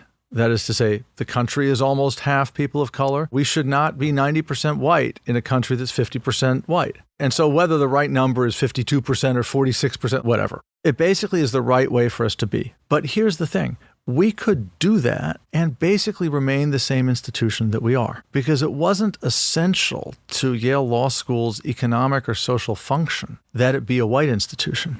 And we cannot do that with respect to class. If our graduates stopped being rich, our economic model would fall apart. Yeah, this is hard. We don't need to make our graduates men. We don't need to make our graduates white, but they have to be rich. Or why go there? Right. We can't make our budget if we don't have rich alumni. Then it also needs to be on the people hiring people in America to maybe take a chance on a kid not Yes. from Harvard. It requires everyone to participate in evening this out. Because once you get out of school, you're just someone who just graduated college. And if you're at Goldman Sachs, maybe there's an imperative to hire a more diverse crowd there. Beautiful segue into solutions. Yes. Well, I think places are starting to try to do that. And I think it's exactly the right thing to do. At some point, it also becomes a self-interested thing to do because there's an enormous amount of natural talent that is excluded by this system. And it's a very striking thing, and this will get to one of the solutions, that the number of places at the most elite colleges and universities in the United States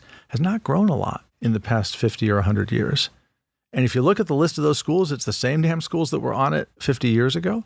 They don't have a lot more students. The country is many times bigger. It has not kept pace at all. But again, they're incentivized to keep the it club small because the odds of a graduating class of 3,000 reaching $10 million. Right, much lower. But I think one thing they have to do is they have to get bigger, and they have to be forced to get bigger. That would be policy because they all have charity status. Right. So they're all tax exempt. A wag once said Princeton is a hedge fund with a university attached.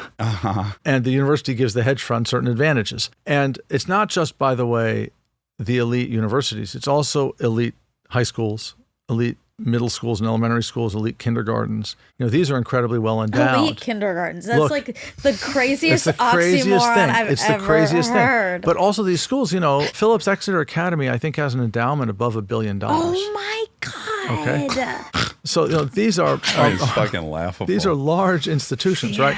And so one thing to do is to say to these places through policy, look, if you don't start admitting a lot more people and a lot more middle class and working class people, we're going to take away your tax exemption because clubs for rich people are not charities. Yeah. I like this. It's not a crazy view and it requires a massive departure from our traditions. It's not creeping socialism or regulation. It's still going to be hard as hell to get in. It's still going to be hard to get Yeah. in. But imagine if all those places took 3 times as many students.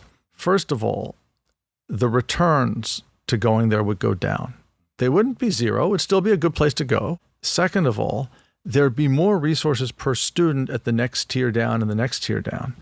So the education at other places would get better. Explain that to me. Right now, Yale Law School has such a low student to teacher ratio that the amount of attention that I can pay to my students individually is just much bigger than the amount of attention that people at even good state law schools can pay to their students because they have bigger classes. And that means that my students get all kinds of legs up. You know, they get training and teaching that other people can't give, but they also get very personal letters of reference. Hard to get lost in that system. You would know. I would know. And next semester, I will have students in my house every week. Can Build we a set be of students? relationships. I want to go to your house. Yeah.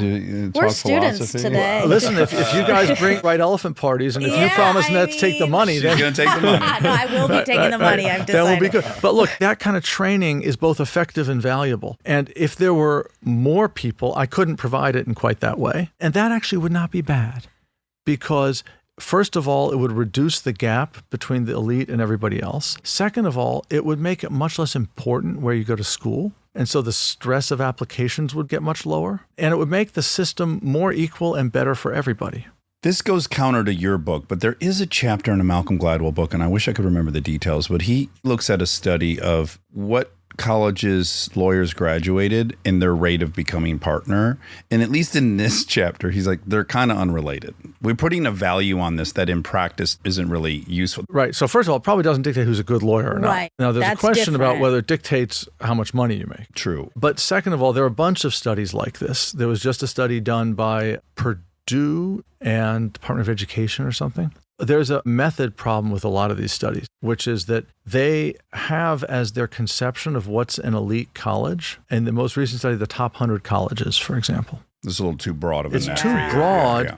given, as you said before, 8 colleges produce 35% of billionaires. So if you're looking at 100 colleges, you're not going to see the effect. Correct. Yeah, that's Right? true. Yeah. So there's that problem. The other problem is the system that we have now is so incredibly intense at sorting. So I called around to a bunch of admissions officers at one point and tried to figure out how many in law school applicants who were accepted to a top 5 law school ended up attending a law school outside of the top 10. And in the year I was calling around, the answer was fewer than 5. 5 total or 5%? 5 total.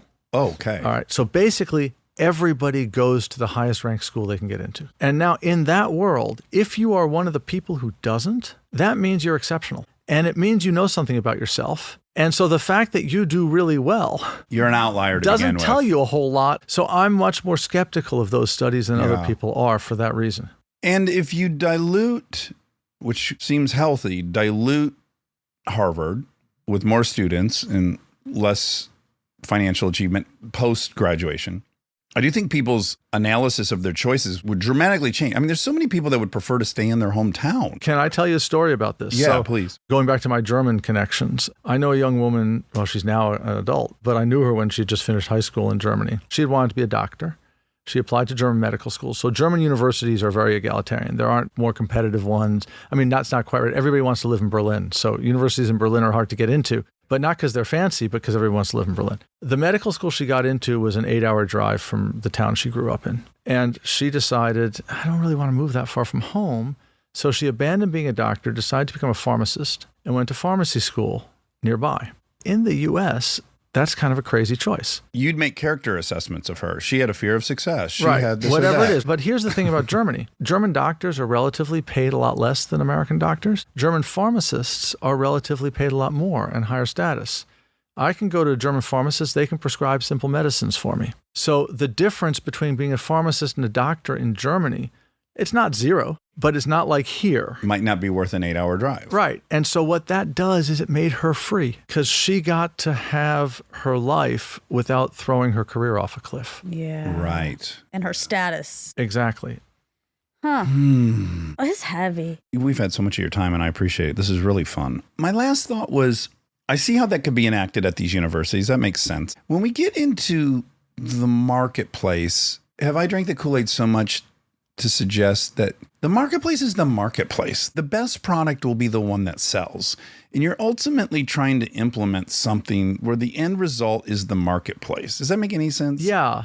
Like, you can't ask people to be average and do average things and then win in the marketplace, which ultimately reverse engineers every decision we make. Here's the pushback and see whether you find it persuasive or not. Yeah. All right. So the narrower pushback is the marketplace right now isn't really the marketplace. It's governed by policy a lot. For example, right now, mid-skilled labor is the highest taxed factor of production in the American economy. You know, we all have an income tax, but we also have Social Security wage tax, about 14, 15%. Doesn't matter exactly. Some paid by the employee, some paid by the employer, but economists think it all falls on the employee. That tax has a base cap.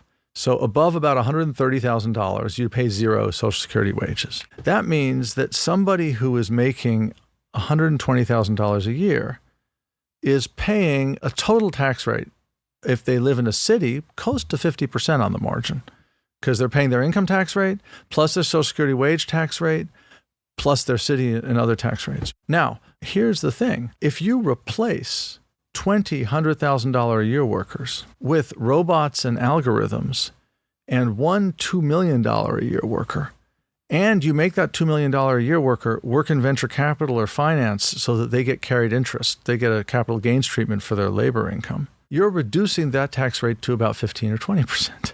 Yeah. So the total tax burden on the super skilled worker, set aside the fact you can depreciate the robots, the total tax burden on a form of production that uses super skilled labor plus robots and algorithms is much lower than the total tax burden on a form of production that uses mid-skilled labor. Which is just policy. It's which tax is just policy. And if we change This is that, Warren Buffett's legendary claim that his receptionist pays a higher tax rate than he does. And it's not just him. It's a lot of people. Yeah. And the people who pay the highest taxes are middle-class working people. And if we change that, we could create incentives to shift the form of production back. That's the first part of this. The other part of this, which is broader, is it is not coincidence that we are inventing technologies right now that help super educated people be really productive and deprive middle educated people of their jobs. There have been previous times of high technological innovation when new technologies actually helped mid-skilled people and hurt super-skilled people. One of the reasons why is that in the olden days, there was no point in inventing technologies that helped super-skilled people because elites wouldn't work. And so what we're doing now is because we have this class of super-trained people who are also willing to work 100 hours a week, they are creating technologies that benefit them and use their skills and kick everybody else out of their jobs. And if instead we had a large army of mid-skilled people, we'd change the technologies we use. We'd invent different stuff. The products in the marketplace would change. Exactly, would change. So we can imagine a future that's more equal, even in a market economy. This is not a recommendation for governments taking over. It's a recommendation for changing the way in which government influences things so that instead of influencing things towards inequality, we influence things towards equality. Yeah. Well, despite walking into it going, I don't want to hear that this isn't a very good meritocracy that I've benefited from and earned. Despite that, I love your book. I love it so much. Every night when I turn it on, I can't wait to hear more bad news about the elites. So I feel better for not having $1 billion.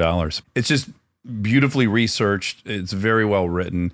And it's a very powerful and provocative question you're asking. Well, thank you all so much. Thanks for having me on. This was great. Thank you. Really, really great. I got to say, I've done a bunch of these. You guys know this. You guys are good at this. So thank you. Nice. So thank you. We'll keep going. Our goal will be to outlive this briefcase you have, which is going to be a challenge. This suitcase is 120 years old. Oh, fuck. boy. I can't commit to that. Yeah, I wish I could commit to that. yes. Well, maybe with these breakthroughs. see. Yeah, exactly. You got to get your doctors on it. Well, Daniel, this has been so incredible. I hope everyone checks out the Meritocracy Trap. And also, you're nearing completion of a different book. I am in the middle of a different book called The Good Life After the Age of Growth. And it's about how we should all live to live well after economic growth stops. Oh, that's great. Interesting. I need that book right now. We'll have you back, I obviously, would when love you're, that. I when would you're love done that. with that. I'm going to get Fantastic. Daniel over to the White Elephant and see how he plays it. Yeah, me too. All right. I got a brother-in-law who's a game theorist, so I'll describe it to him and he'll figure out the algorithm to optimize. Amazing. Oh, wow. Well, this is a dumb family here. You got a game Now I'm theorist. so sorry for all you.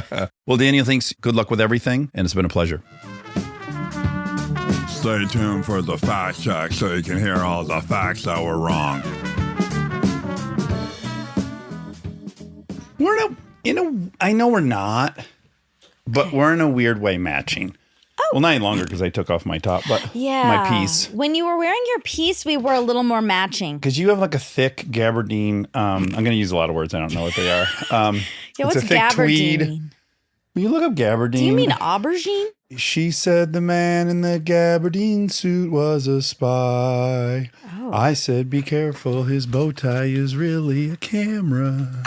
I don't know that. Simon and Garfunkel. Oh. Laughing on the bus, playing games with the faces. Yeah, it's a durable twill woven cloth. Oh, that sounds exactly like what you're wearing. It does. I wonder if Twill it's is what I wanted to use as word. gabardine. Oh, another word I wanted to use, but I don't know what it means. But I was like, yeah, it's kind of a tweed, a twill, a gabardine.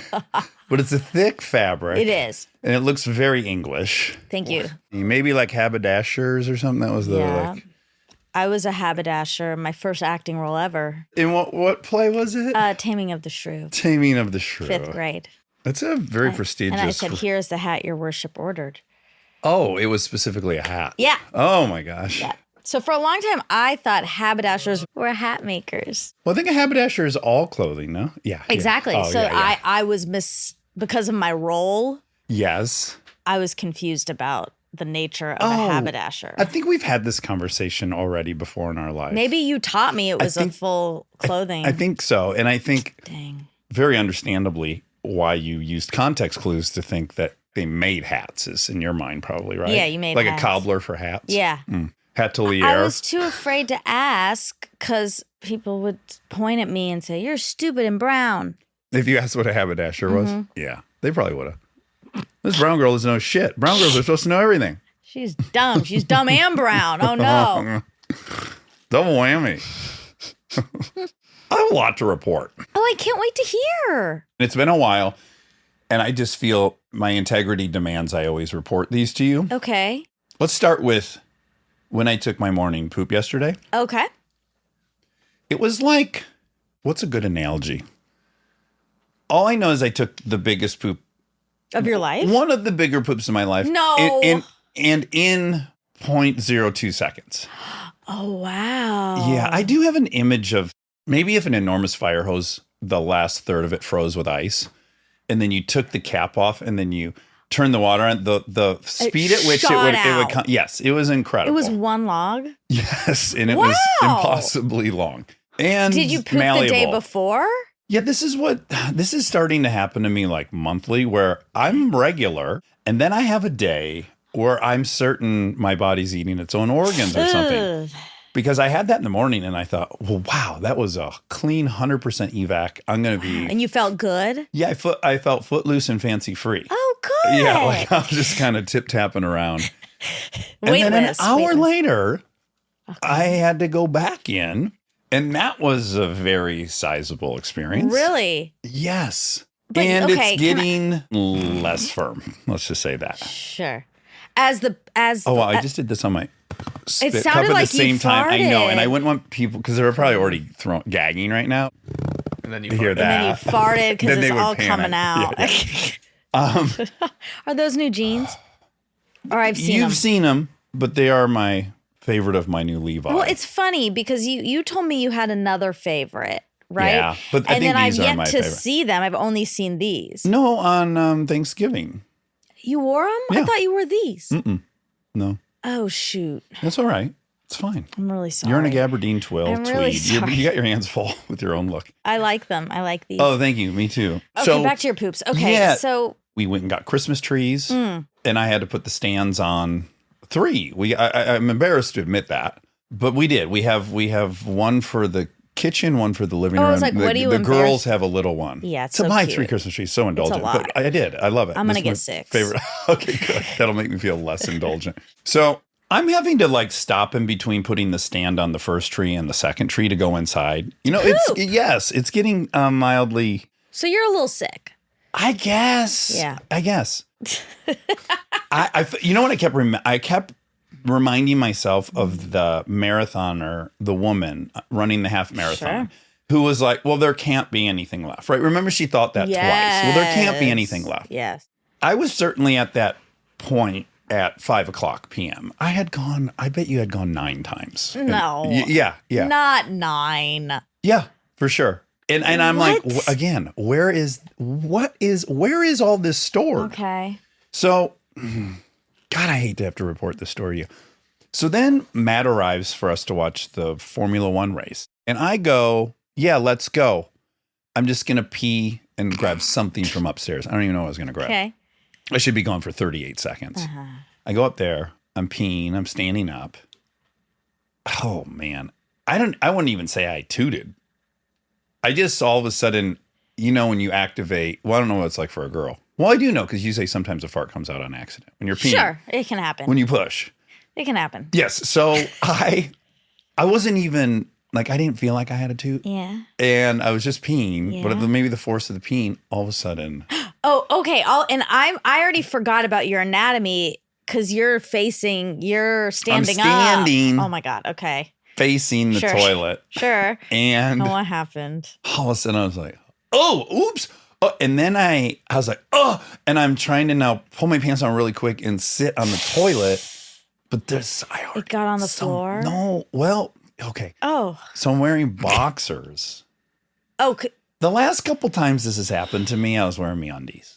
sure. So it's going to be contained Oh, yeah. But I was Hold in on. So boxies. when you peed, you didn't pull your boxers. You like just pull your like dick a out. second grader, Yeah, like around I my mean- ankles, I mean, stand in front of the toilet with my feels cute, really. It feels like you guys should be doing that. Pulling our pants all the way down to our ankles. Yeah, like Like girls, little well, not boys. all the way, but maybe like Below our butt cheeks. yeah. But why? Because Yeah, you're right. Why? yeah, Only at like a public bathroom at the stand-up urinal will you do that. to be funny. Yeah. Yeah. Oh, you yeah. do? Well, once in a while with your buddies are coming in. That's kind of a funny thing to do because no wow. one pees like that I'm other than so glad I'm a girl. 4-year-olds. Okay, go ahead. 4-year-old Okay. boys.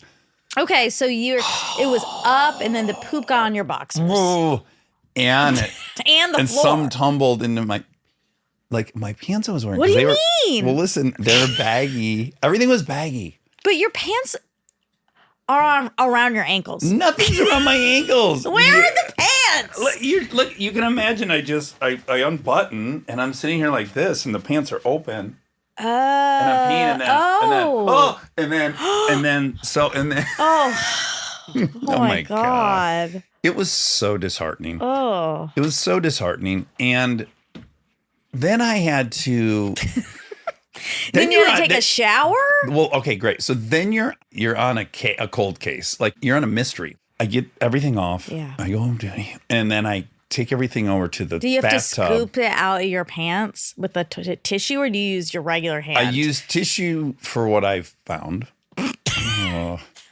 And then I go into, I can't just leave that. Yeah. Nor can I throw it in the dirty clothes. It needs to be dealt with right now. Oh, So I okay. take the boxers and the pants to the bathtub Okay. and I get the wand out. Sure. But I'm flustered, of course, right? So like when I turn it Are you on- wearing clothes when you are doing this or you're No, nudie? I'm just a top. Okay. Yeah. Like a Winnie the Pooh. Yeah, now I look like the 4-year-old you were picturing. Mm-hmm. Yeah. And when I turn the water on in the tub and I'm holding the wand, of course, I'm so frazzled. Sure. It's pointing right up and at my face. Oh my God. Yeah, so I turn the water on, then I get blasted in the face with the wand, and it's going all over the floor. So now I've got water everywhere. And now here's where the mystery, like I have to go through every square inch of these pants, the inside of the pants and the boxers to clean everything Okay. thoroughly. And then hop in and from the waist down, give myself a wand. Oh, you do? Okay. Yeah. Okay. All of this to say, I ran upstairs to pee, and Matt's waiting at the staircase to watch I'm probably gone for 11 minutes. Oh, no. And I come down in sweatpants. Yeah. And do you wouldn't have- explain yourself or no? I did. I had to. you It was do. insane. You like, what love would I to. have? I didn't this one. You didn't? I didn't. Because often I've tooted and I feel a little more responsible, you know? Oh. And I like that marathoner. I thought it was all gone. Yeah. I mean, I definitely think you're not drinking enough electrolytes. Okay. Because sometimes your body They say is you so get... dehydrated. It is real that like the more dehydrated you are, it can be worse for diarrhea, which makes no sense. But I've also always heard that if you're dehydrated, your poop will get really firm. Like they'll tell kids who have hard poops, you got to drink more water. Now, I don't know if that's scientific. Yeah, I think it's both, but It if can go either way. it can go either way, and it can be a sign of dehydration. Okay. I had drank a lot of fluid that day, but who knows? No electrolytes. Well, I've had some tummy troubles. you have. Yeah. Poop your pants? I haven't pooped my pants yet. Okay. I think I'm on the other side of the troubles. Now listen, I'm just going to point out something. That kind of shows your arrogance because you didn't ask me to knock on wood, and you asked me to knock on wood about everything. So you just said, no, I haven't pooped my pants yet. No, if you thought it was a real possibility, you'd go knock on wood. Yeah, that means I don't think it's a Yeah, real you're possibility. positive. Yeah, I am positive. I am positive. Yeah. I know myself. Yeah. I know that. See, You when can't I tell know what you don't know, though. when I tell you to knock on wood, it's because it's something out of my control. The pooping in my pants is in my control, so I don't need you to You do that. think. I know. Okay, well, it's clearly not in my control, and it's in the. I'm sorry that happened. Also, when it happens, I'm like, I'm gonna have to tell everyone. I don't See, know. okay, exactly. Hold on. Now, some of them are good and funny. This one was just sad. I was already melancholy, and then it was just sad. Then I felt like the world was conspiring against me, and then I remembered that was also a sign of megalomania. And then not to get into self-pity, because that's also like self-indulgence and aggrandizement. So I had so much going on before I walked downstairs in now sweatpants Yeah, to watch the sure. race. Well, I'm really sorry that you pooped in your panties and got it all Now, over had your I been pants. peeing the way you What suggested, jeans were they? I would, Those? no. Were they new Beckhams? Although, if I'm being honest, if this had happened in high school on Sunday, Yeah. and these are my favorite jeans, You would have? after the bathtub, I've been like, that's good enough. Really? I mean, I probably would have thrown them in the washer. But I'm just Yeah. saying, if we were up against the wire and I got it out with the wand the day Wow. before and I needed my favorite You'd pick pants. aesthetics over poop smell. That's Well, interesting. no, I would sniff around and make sure it didn't smell. Okay. You could have added some soap. Yeah, I should have. I felt it was It was in too a hurry. much. I know. It was too Also, much. the pants were black. They're not these. I know that's confusing because these are also black, but they're my linen, black linen. Oh, Yeah. loose. Uh-huh. Yeah, very. Oh, Very loose. that's hard. Yeah, Yeah, yeah. that's tricky. That's tricky. Wow. When it was happening, Yeah. because I know you're really back and forth about whether you are upset to tell people or excited to tell people. Yeah. When it was happening and you were like, it was spraying in your face and you were washing it down, Yeah, I just wanted to die at that point. how excited were you to tell me? I'm telling you, sometimes I am. I wasn't. Yes, you were. Well, tell me, To to yell tell you, me. yes. Not America per se. Yeah, but Yeah, but this is comes the with the opportunity. territory. Yeah, exactly. That's precisely it. Yeah, okay. so I'm never proud of myself. Over time, they get funny enough that they are great But stories. But something it's still tender. I know. Like in 2 weeks, I'll love the story. I'll probably tell anyone that'll listen. I'll be at 7-Eleven. I know. I feel like I want to hug the story. Okay. Okay, but something weird is between us. There's something weird with. Or Well, poop? I'll speak for myself. Okay. I guess I pooped on Thanksgiving, Okay. and I don't like doing that. Oh, at our house. Yeah. Oh, okay, great. and I hate that. Right? Like Right. Yes. I almost left instead. Like I was like, maybe I should just go home. I know this poop is coming, but I wanted to stay, and I didn't know if we were gonna keep Is this playing. before or spades. after the sauna? After the sauna. After the sauna. Yeah. Interesting. Okay. Was it uncomfortable in the sauna? Like, No. oh, okay. It didn't hit you yet. No. All right. And then, so then I had to go find the furthest bathroom. Middle bathroom, did you choose upstairs? Yeah. Uh-huh. And I was going to the bathroom Mm-hmm. and I was so bummed that it was all happening this way. Right. And I hated it. Really quick, did you lock the door to the hallway? Of course. Yes, and then the lock the bedroom door and then the- also the Yeah, bathroom of door, course. just in case. Absolutely. Something gets Double, penetrated. what do they call that? Double authentication? Yeah. Yeah. And even though I hated it, I was like, oh, I gotta go tell Dax that I pooped. He just pooped in his house. Yeah. Yeah. But then you were never alone, and I did not want to tell everyone else. Right. So Yeah. it is interesting. It's a bond. Because I was on the F1 podcast this morning and I didn't tell that story. And Matt was there. Yeah. Okay, I like that. Yeah. I was like, if I'm going to tell it, this is where it. I appreciate that. But this is kind of interesting. Really quick, was it enormous, the one you took at my house? It was full water. Oh, it was. Yeah. So something you ate mixed I didn't with feel something. great, I guess. Okay. Okay, great. And were you nervous about the.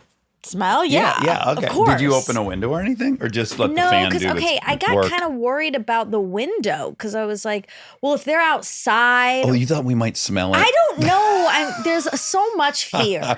Like a cartoon, like green gas just coming out of the window and then floating down into the party. Exactly. Also, I have a grievance. You guys need matches in every bathroom. That's fair, Okay. and that's solvable. Can you do that? But let me just say, none of us think of that. Like, there's so much privacy there. Like Not at a huge party, though. That's it makes me wonder how many people pooped in that bathroom during Thanksgiving. Well, I know one other person who You pooped. do? But I don't know if it was in that bathroom or not. Okay. But they pooped. Matt, Nope. Laura. No. It was a boy. Oh, Ryan. Yeah. How'd you find that out? He told me. I think I just took a dump. Well, Presumably, no. yeah, all the guests took dumps, I guess. No. Because everyone ate a ton of food and they were there all day. Well, right. And it's like rich food and Well, don't out me. Not expensive food. I'm already uncomfortable about the amount of trees I bought. So we were talking about this the other day, and I've been thinking about it a lot, like levels of intimacy Yeah. with people and how it's so different for each individual person. Sure. Like you could a computer could give it a rating out of 10. And if you looked at any two people talking, it would say like 3.8, 4.9. Is that what No, you mean? no. I okay. mean, like, there's rungs, right? Like, Yeah. I was saying to you, I think holding hands is the most intimate Oh. act Okay. on earth. Yes. And yes. Kristen was like, well, no, like anal. And I was like, I'm serious.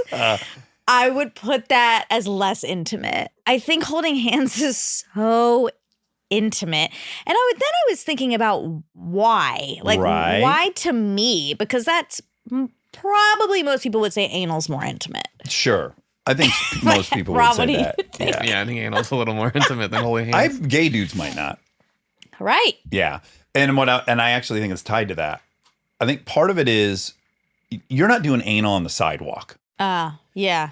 And you're Well, holding yeah. hands generally in public. You're not holding hands in the house. You're somewhere. There's a sidewalk. There's something, and it is this weird declaration. We're together. Yeah. Because I have had gay friends who have had lots of sex with a certain person, and when someone has tried to hold their hand in public, it's like a panic Yeah. for all the obvious reasons that Yeah. they're now a target and whatever else. Right. But it just immediately tells everyone in your vicinity we are romantically involved. Yes, it does. And for me, it's not just like we're romantically involved.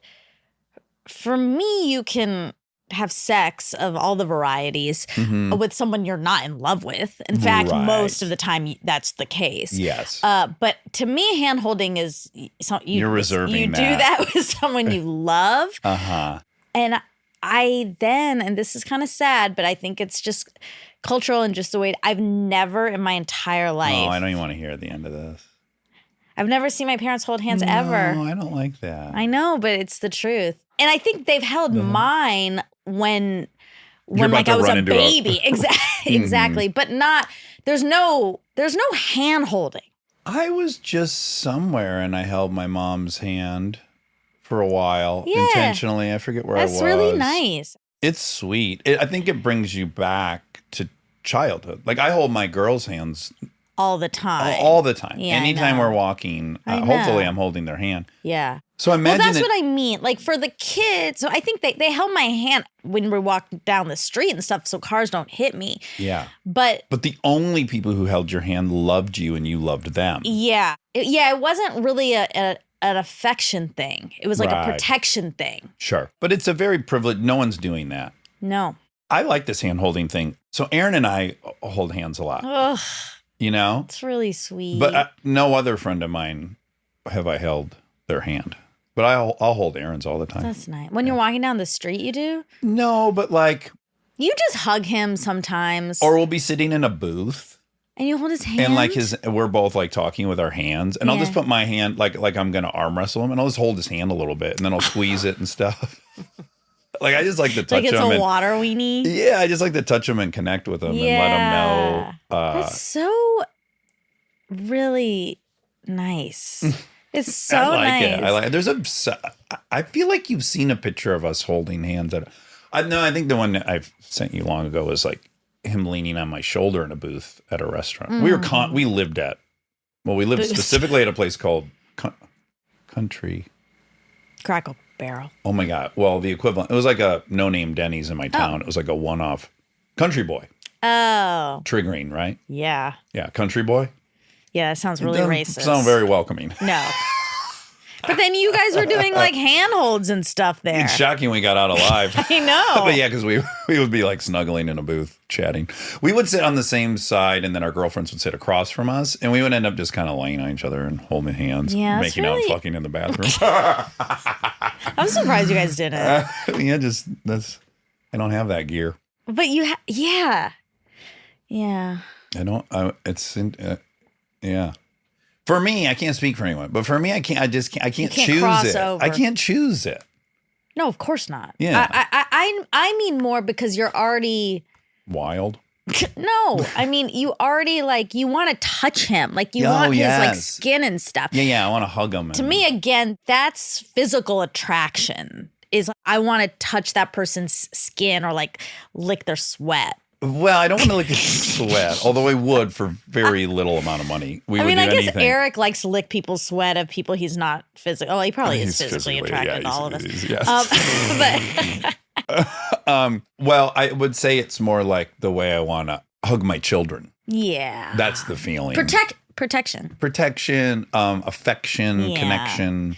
Then for you, because I don't think hand-holding then for you is like the highest form of love expression. No, staring in someone's eyes as they have an orgasm is the ultimate threshold. It is I think so.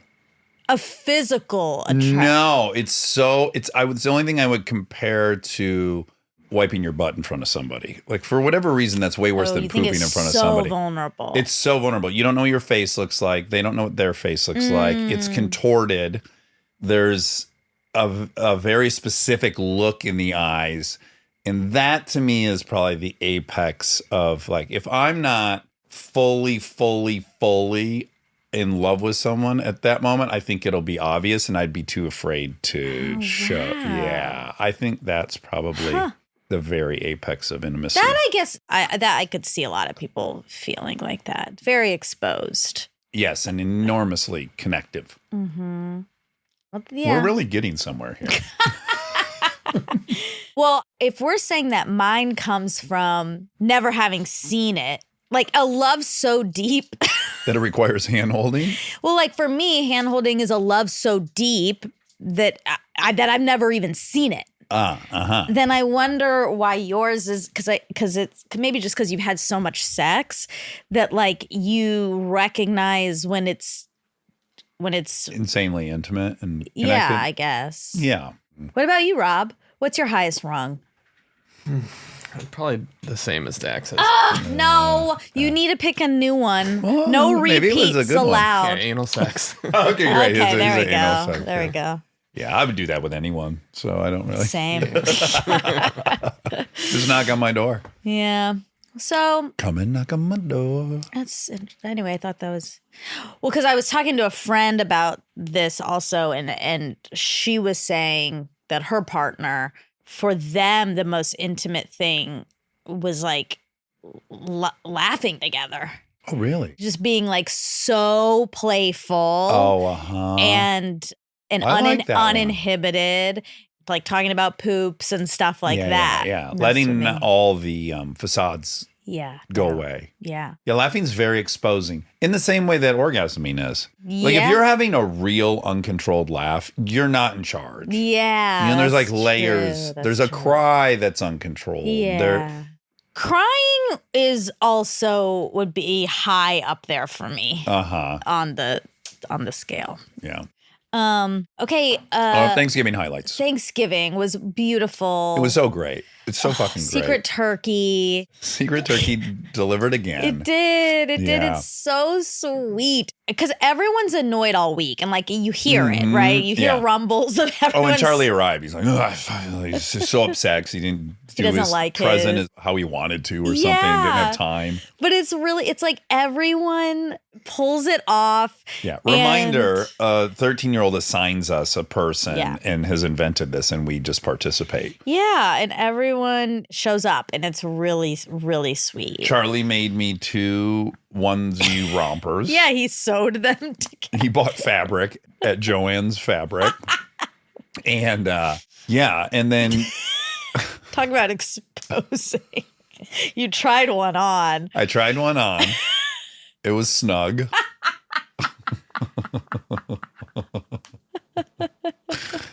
Oh boy. Maybe that was a signal from Charlie. Maybe. Maybe he wants to snuggle. Yeah, maybe. It was very soft. It was like made of snuggleware. You got Matt a box of Krispy Kreme donuts. Well, I made him an F1 McLaren Lego car. Yes. And I it took packaged you- it in a box of Krispy Kreme donuts with a sticker with his name on it that I had made. Yeah. And it took you said, 3 hours. Way too long to build the Lego. Took me 3 hours. I was really proud of it by the end. My brain doesn't work like that. So it was a good skill and a reminder. Again, because I had to. I was pot committed. This is the armoire situation. Kinda. Exactly. Yes, it yes, is with the shelf where I was like, my brain doesn't work like this, but I have to do it. Yeah. And then I did it, and then I was really proud. But Legos are annoying because you just see this finished product. It looks like kind of easy. Yeah, and you open up there's- the box and nothing's bigger than an inch. You're like, whoa. There's the layers in that car. Yes, of course. Oh my God. Really? I'm really. impressed you got through it. Me too. Do you think you'll build more now that you've proven you can do it? I liked doing it. It's meditative, yeah? Yeah, it is. You can guess why I don't like it. Because it's like fake the real thing you do. Directions. Oh. Yeah, like when I'm being creative or assembling something or building something, I don't like directions. Yeah. To me, there's no personal sense of accomplishment Whoa. if I followed directions. Yeah, we're so different. Yeah. No, I loved Lego. By the way, I've never said Lego. I'm starting to. If you notice, I don't like it. I like I don't Legos. like it either. I just want to be clear Yeah. that like I didn't grow up saying Lego. Legos, Yeah, you can say Legos. but it's Lego. No, keep at it. Yeah. Okay. This is like math spent more versus time doing maths. that than anything in my childhood, for sure. I had this enormous case of raw Legos. Yeah. And I made dragsters and all this stuff. But never, that was even before they had like the kits. Yeah, exactly. And I loved sitting down, and just creating something out of this is my favorite. And then you. I too put hours into it, like your Lego project. Smuggled Sunshine, Peachy. aka Peachy, which is Molly's dog. Yeah. You had Molly 2 years in a row. I hate to admit, Peaches is the cutest dog in the world. She's so cute and stupid and playful and funny and not afraid of strangers, right? So, okay, it was a big conspiracy, really, because we had to get Peachy out of the house. I can't just show up to their house and take Peachy. Sure. That'll tip the bit. So, thank God, Eric put Peachy in a carry-on bag, met me at the Westfield Mall, which is in the heart of the valley. Yeah. I'm not there normally. Yeah. As I'm walking in, it was comical. There's more than one sign on each door that says no pets. Oh my Like clearly God. people want to bring their pets to this mall and they have had Yes. enough. I've never seen anything more there was less signs about smoking and firearms and alcohol on the premises as there was pets. Like clearly pets was the number one thing they were on the lookout for. God. So Eric has her in the little carry-on bag, so that's kind of fine. But we're going to have to get her out. And also, the picture place isn't going to do pets. Clearly, they're in the mall with no pets. So I was there before Eric, and I put on my selling shoes. I was talking with everybody that worked there, and I was really engaging and going for it. Yes. And thank God when Peachy arrived and it was clear to them what was happening, I'm like, is this going to be okay? And she was like, it's dead. It's fine. Let's go quick. The dog can't be on Santa's lap, but we'll put the dog on the stool. Okay. So maybe it's happened before because they seem to have a protocol. Yeah. Whatever. I greased Santa $100. Nice. Yeah. So he'd play his part. And by God, we got Peachy and I had a little outfit for her. We had to put her in her little stocking. She It's was so in a cute. stocking. And then she got her picture taken with Santa. Yeah. Yeah, so that was the He present had I it got framed. for Molly. It was really, really cute. Okay, this is bizarre because on last week's episode of Nobody's Listening, right? Elizabeth and Andy, Yeah, yeah. favorite. Andy is telling a story about being at the mall Oh boy. and Someone wanted their dog. a dog pooped in the mall. Oh, wow. And then he had to kind of deal with it. It was a very funny story, but that's Why did he decide it was his responsibility? well, exactly. Was there Okay. old people walking around that were going to slip in it? Did he feel felt like a sense of worried. duty? He did. Oh, duty. Call of Duty. Call of Duty. He felt the like call of duty.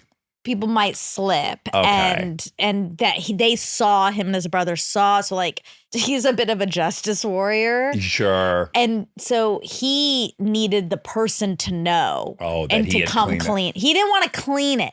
He just wanted to block it and then have the person come 'Cause deal he with had, it. He had seen the what do you say, the assailant? Yeah. The something. The perpetrator. Perpetrator, that's the Yes. word. He saw it. Yeah. Anyway, this makes sense why they have all these signs. Was he up. able to get the person's attention and Yes. and shame them into cleaning it up? He doesn't know if they cleaned it up, but he did say, okay. "Excuse me, sir, your dog made a duty." So then he showed the guy. Then they left. You know, when I take the girls to school in the morning, occasionally we don't find a spot close enough, so we park down the block. This is probably 2 mornings a week we walk down the block a bit. Yeah. And there is, there's a bunch of apartments on the block. And then the patches of grass in between the sidewalk are pretty small, right? They're just like kind of, I don't know, maybe 6 feet long. And then there's a driveway and then another little piece of grass. And in front of one of these apartments, what is clear to me is someone is letting their dog poop there every single day, twice a day, never picking it up. No. There's hundreds of the same size poop. And I'm like, what kind of fucking person doesn't give a shit? I mean, maybe they're a bad addict or something. Yeah. I mean, I don't know what's going on, but I can't believe. Are you sure it's not human poop? Yeah, no, it's smaller dog doo-doo. Duty. Duty. Call it duty. Pootie. Yeah, pootie. Well, not pootie because it's not wet. Or presumably some of them I are. bet but, it was, But yeah. these are, they look, or maybe it's a cat. Maybe someone's maybe that's someone's cat's litter box. But it's so much. And I'm like, God, when they walk out there to do this, first of all, the dog's running out of places to poop. And they're too lazy to walk even to a next patch of grass. Yeah. Or maybe that's getting clean. No, it's clearly and it's just taking it to a pile of poop and making it go there. I mean, Ew. Yeah. And it's probably stepping in its old poop. I'm trying to think if I witnessed it, what I would say. Would you say something? I'd have to minimally make a joke. You would. Yeah. Yeah, you would. If I saw it, let's see. I'm walking out. It's you. You're. Go here. Go. Oh, wow. It looks like this isn't its first time, huh? I guess that would be what would come out. I'm trying to think. Not cutting enough. I'm trying to think what I would get defensive probably about That would be the goal. I would want to make you defensive. And then get in a fight? No, I just keep as I walk by. What if they start screaming like bad stuff and then you yourself get triggered? Okay. Oh, wow. It looks like it's not the first time for him there, huh? This is the only place he knows how to poop. He only has one leg. Oh, I wish his owner had a bag. That'd be helpful. I can't afford bags. I've seen you on TV. You're a stupid rich prick. Why don't you buy me some bags? I'd love to. Here's Fuck $20. you. Hold on, partner. That's what they would say. I don't know. I'm pretty big. Yeah. Fuck you, you fucking asshole. That's pretty extreme. Well, someone who's doing that, I would not put it past them. That's a very good point. I didn't even like that role play because I don't like saying that. I know. And you don't own a dog. I need to do research before I can play a dog owner. But mainly I don't like saying mean words to you. I want to say something really quick. It just reminded me when I was telling that story about Andy Rosen. Mm-hmm. Andy is a music producer. Mm-hmm. I knew this. I was driving the other day and I was like, oh yeah, I remember I want to listen to some of Andy's music. Especially this one album he did with this artist, Ophelia Kay. They talk about it sometimes on the show. And I've always been like, oh, I should listen to that.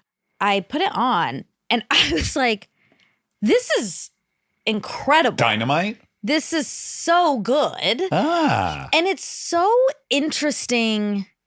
That you would be shocked? Well, no. It's just so interesting to see people in their element or get pieces of people's secret side or inner self or what they're meant to be doing and you see it. Yeah. Because Andy's like fun and funny on the show. And in your mind, he's a podcaster, kind of. Yeah, I just have this idea of him as just like, nice guy, Andy. And then I heard that and I was like, I was just very surprised at how talented he is. Yeah. That's such a fun thing about life and people and getting to figure those things out. It is. Fun pop-outs. Yeah. Oh, I can't wait to listen to it. I found a song that I'm so obsessed with in the last, I don't know, week.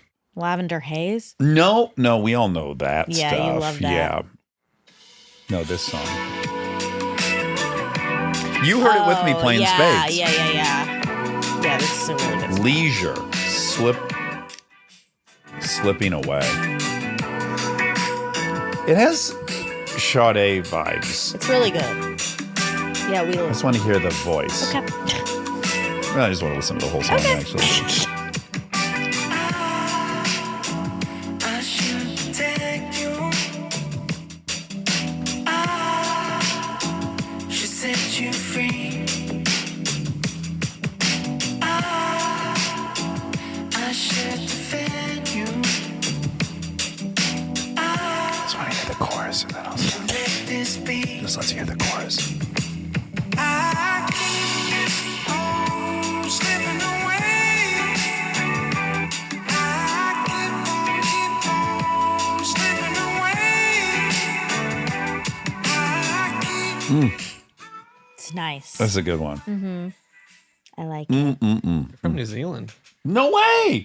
Oh, shit. No way. Do you think David Ferrier knows them? We'll have to He has ask. to. He He knows prob- every creative person on that island. He really does, especially my music. Lord. Although it's not his style per se, but he probably does know. We'll have to ask. Oh, this is exciting. They're from New Zealand? From Auckland. Oh, he's certainly bumped into him. Seen him at the gym. Huh. All right. All right, we have a couple facts. This is for Daniel Markovits. I really, really liked Daniel. Me So too. much. In fact, there was this very curious moment at the end, and I don't think I made the right choice, Uh-oh. which is we interviewed him kind of late in the day. Yeah. And then he said, I need somewhere to hang out for a couple hours before I get on a red eye. And so I said, well, we both said, like, oh, you should go to Cara down the street. That's Monica's hangout. It's a great meal, great bar, blah, blah, blah. And then I was like, I'll drive you. Yeah, remember you that? drove him, I yeah. ended up driving him there. And then I kind of thought when I got home, maybe I should just have invited him over. Oh. I was willing to have like then an evening hang with him. That's how much I liked him so much. Right. But so he asked interesting. specifically, he said, is there a place I can go get a beer? He had to do work. He was doing computer work. I know it well. Okay. Okay. So he had to work. So I don't need to worry that No, Okay. but that is nice of you. And I agree. He would have been fun to keep hanging with. he'd be an incredible dinner guest. Yeah, he's so smart. And thoughtful. It's like more very. than being smart. Everyone that comes on here is smart. Well, I mean, yeah, that's what I guess when I say it, I only mean it about something extra. Because everyone is smart. That's Yeah, right. So yeah. it's like when there's an extra Zhuzh. garlic sauce, Yeah. Creme. glitter, and a creme. Yeah. So, okay, Danny. Danny. Now we're calling him Danny. Yeah, I call him Dan. Danny Dan. boy. Okay, where did Letterman go to school? His scholarship. The David Letterman Telecommunications Scholarship. Muncie. It's something about Muncie. It's at Ball State University. which is in Muncie, Indiana, I think. Yeah, that's right. The purpose of the scholarship is to provide financial assistance to Ball State majors and minors in telecom. Telecom was Callie's major It was. and Anthony's. Were they impacted? Because comm in general, at all the schools I went to, was always impacted. At Georgia, there's a film program, but that's more film studies. Mm-hmm. In order to do film production, it's telecom. Oh, interesting. I don't know if I'd say it was impacted or not. Oh, okay. Anywho, okay, Muncie, Ball State. Ball State in Muncie, Indiana. Papa John's went there. Oh, really? That guy's wild, right? Isn't he interesting? I think he's not great. Okay. Okay, I looked up the city with the largest number of books bought per capita. Mm-hmm. 'Cause he said he thought Austin was, or at some point had been. Yeah. It's really hard to find that. There is city that has more bookstores per capita. That's got to be San Francisco. It is, oh, hold on, because this is global, damn it. Buenos Aires. Ah, the fine folks in Buenos Aires. Okay, but hold Buenos on. Aires. Although in this other one, it says Hong Kong. Hong Kong. Okay, America's most bookish cities, San Francisco. Ah, Good number one. job. Thank you. Wow, how'd you know that? A lot of those beat books and stuff that I liked, those authors were all in these small San Francisco presses that had their own bookshops. Interesting. Okay. San Francisco, Hayward, which is part of the Bay Area. Brooklyn, Yeah, that makes sense. Seattle. Other cities with more bookstores than my model expects, this person's model. Austin, Columbus, Portland, San Diego, and New Orleans. Okay. city with the highest percentage of doctorate holders. We have done this before, and it is also confusing because this says Los Alamos, which we said makes sense. Yeah. But then, Although we can't count that as a city. well, okay, yes. That's probably what the debate was last time. Probably. Because according to onlinePhDprograms.org, number 1 is Brookline, Massachusetts. That certainly makes sense. Yep. I mean, Harvard, Boston College, and BU are within 3.5 miles of Brookline. And MIT? And MIT is 0.4 miles. Oh, my gosh. Then Davis, California is number 2. Really? From UC Davis? Yeah. Davis just because the population's so small? Well, also Davis is, quote, in the top 10 brainiest cities. Oh, wow. Yeah. Number 3, Palo Alto. 4, Cambridge. 5, Bethesda. Maryland. Then 6, Ann Arbor. Oh, that makes sense. Very small. Let me see if I can find any Georges on here. Athens, where are you? Number 15 is College Station, Texas. That's my aunt was born there. She was. Yeah. Oh. My mom's youngest sister was born in College Station. Because my Because your grandpa, grandpa was a professor. he was getting his PhD at Texas A&M. Oh. Yep. Okay. Yep. Okay, let's see. What else do I got here? Oh yeah, if you're interested in learning more about the Germans and the meth, there's a good Time article on it. Also a great book. Blitzed. Yeah, they reference Blitzed in this. But if you want if you don't want to read the whole book and you want some info, there's an article called How Methamphetamine Became a Key Part of Nazi Military Strategy. It's in Time. Ding, ding, ding. I just recommended that book to Peter Attia. Oh. And he read it already and he loved it. So Yeah. I'm 1 for 1 on that prediction. It's a hit. Yeah. Of course, Tom Hansen had read it. I got so excited I discovered this book. I was like, Tom, you got to get this book. Listen. Yeah, I read it. Yeah, it was great. It was great. I'm like, when did you read? Oh, a year and a half ago. I'm like, the day it came out? Maybe he just reads everything the day it comes out. Maybe. I could see that. He has an alert.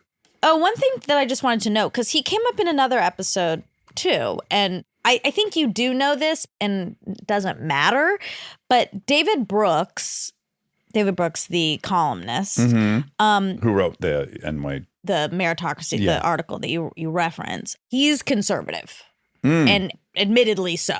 Oh, he is? Huh. Yeah. Okay, The Spirit Level.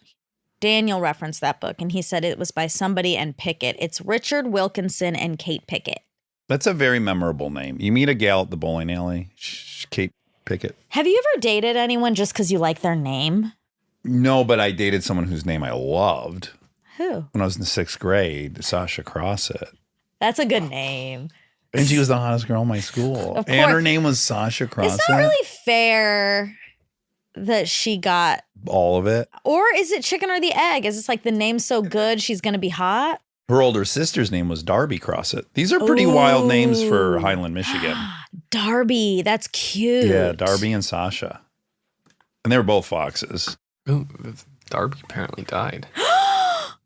2014. What? Of what? Being too Farmington hot? Hills, right? Oh, that makes Michigan. sense.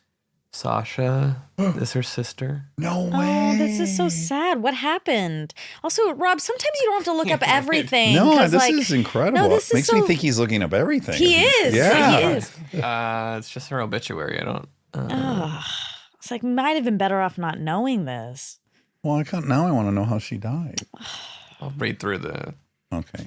comments. Let's see. Comments? Oh, God. Oh, God.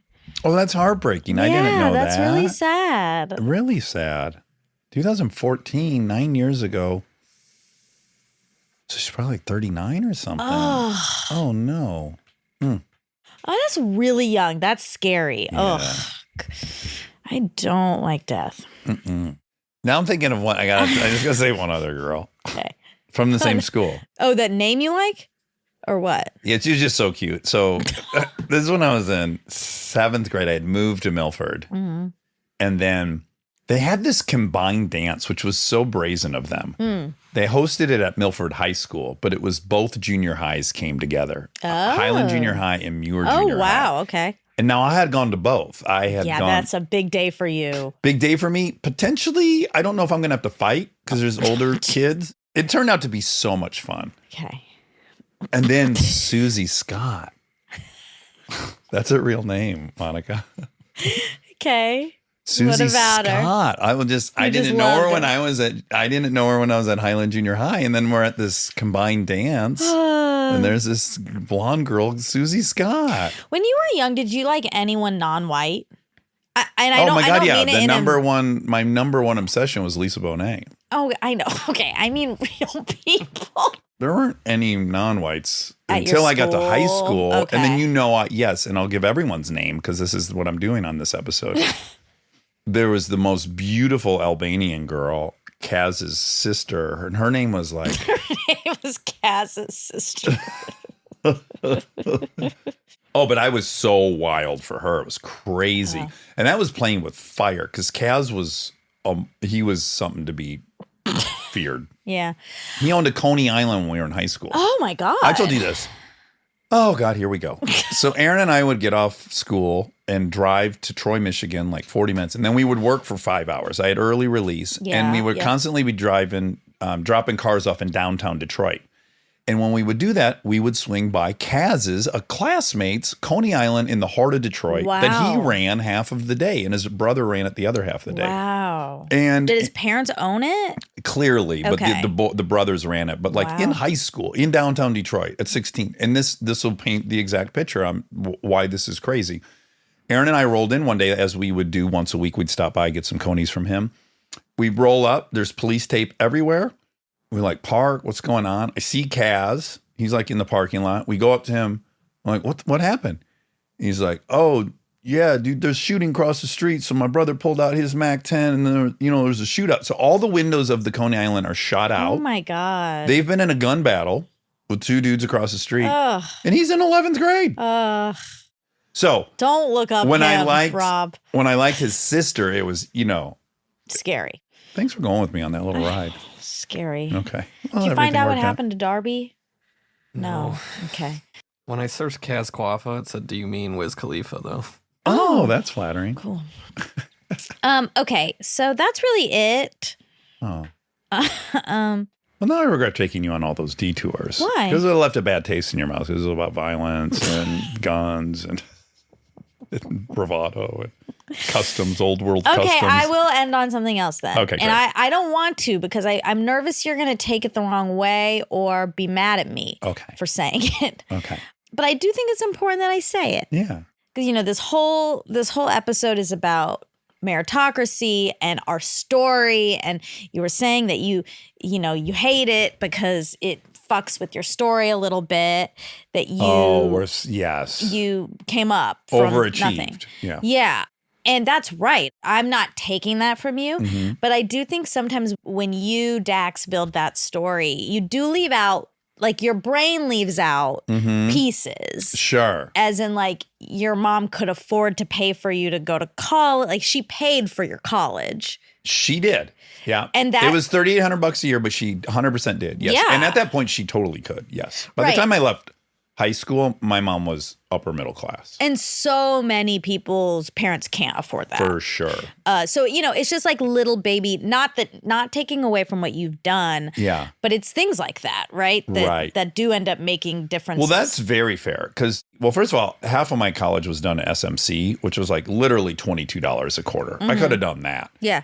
But $3,800 a year when I made $8,000 a year and had to pay rent. Exactly. She paid my rent. Yeah. Until Bree moved in, then we split that. Yeah, so I might not have gone. Yeah. I don't know that I would have spent the money on it. Even if I wanted to, I don't know that I would have prioritized it. That hurdle might have prevented me from going. Yeah. It's just like one of those factors. Yeah, that's big time true. I had a mom who I watched get up every morning and go to work and build a business. Yeah. Like that's worth $1 quadrillion. For sure. Exactly. Or worth, in my household, people could start businesses and succeed. My dad had done it several times. My mom did it. Yeah. That had to have been world expanding in a way I wasn't even aware of. That's really true. All right. Well, this was so fun. Yeah, this is fun. All right. Love you. you.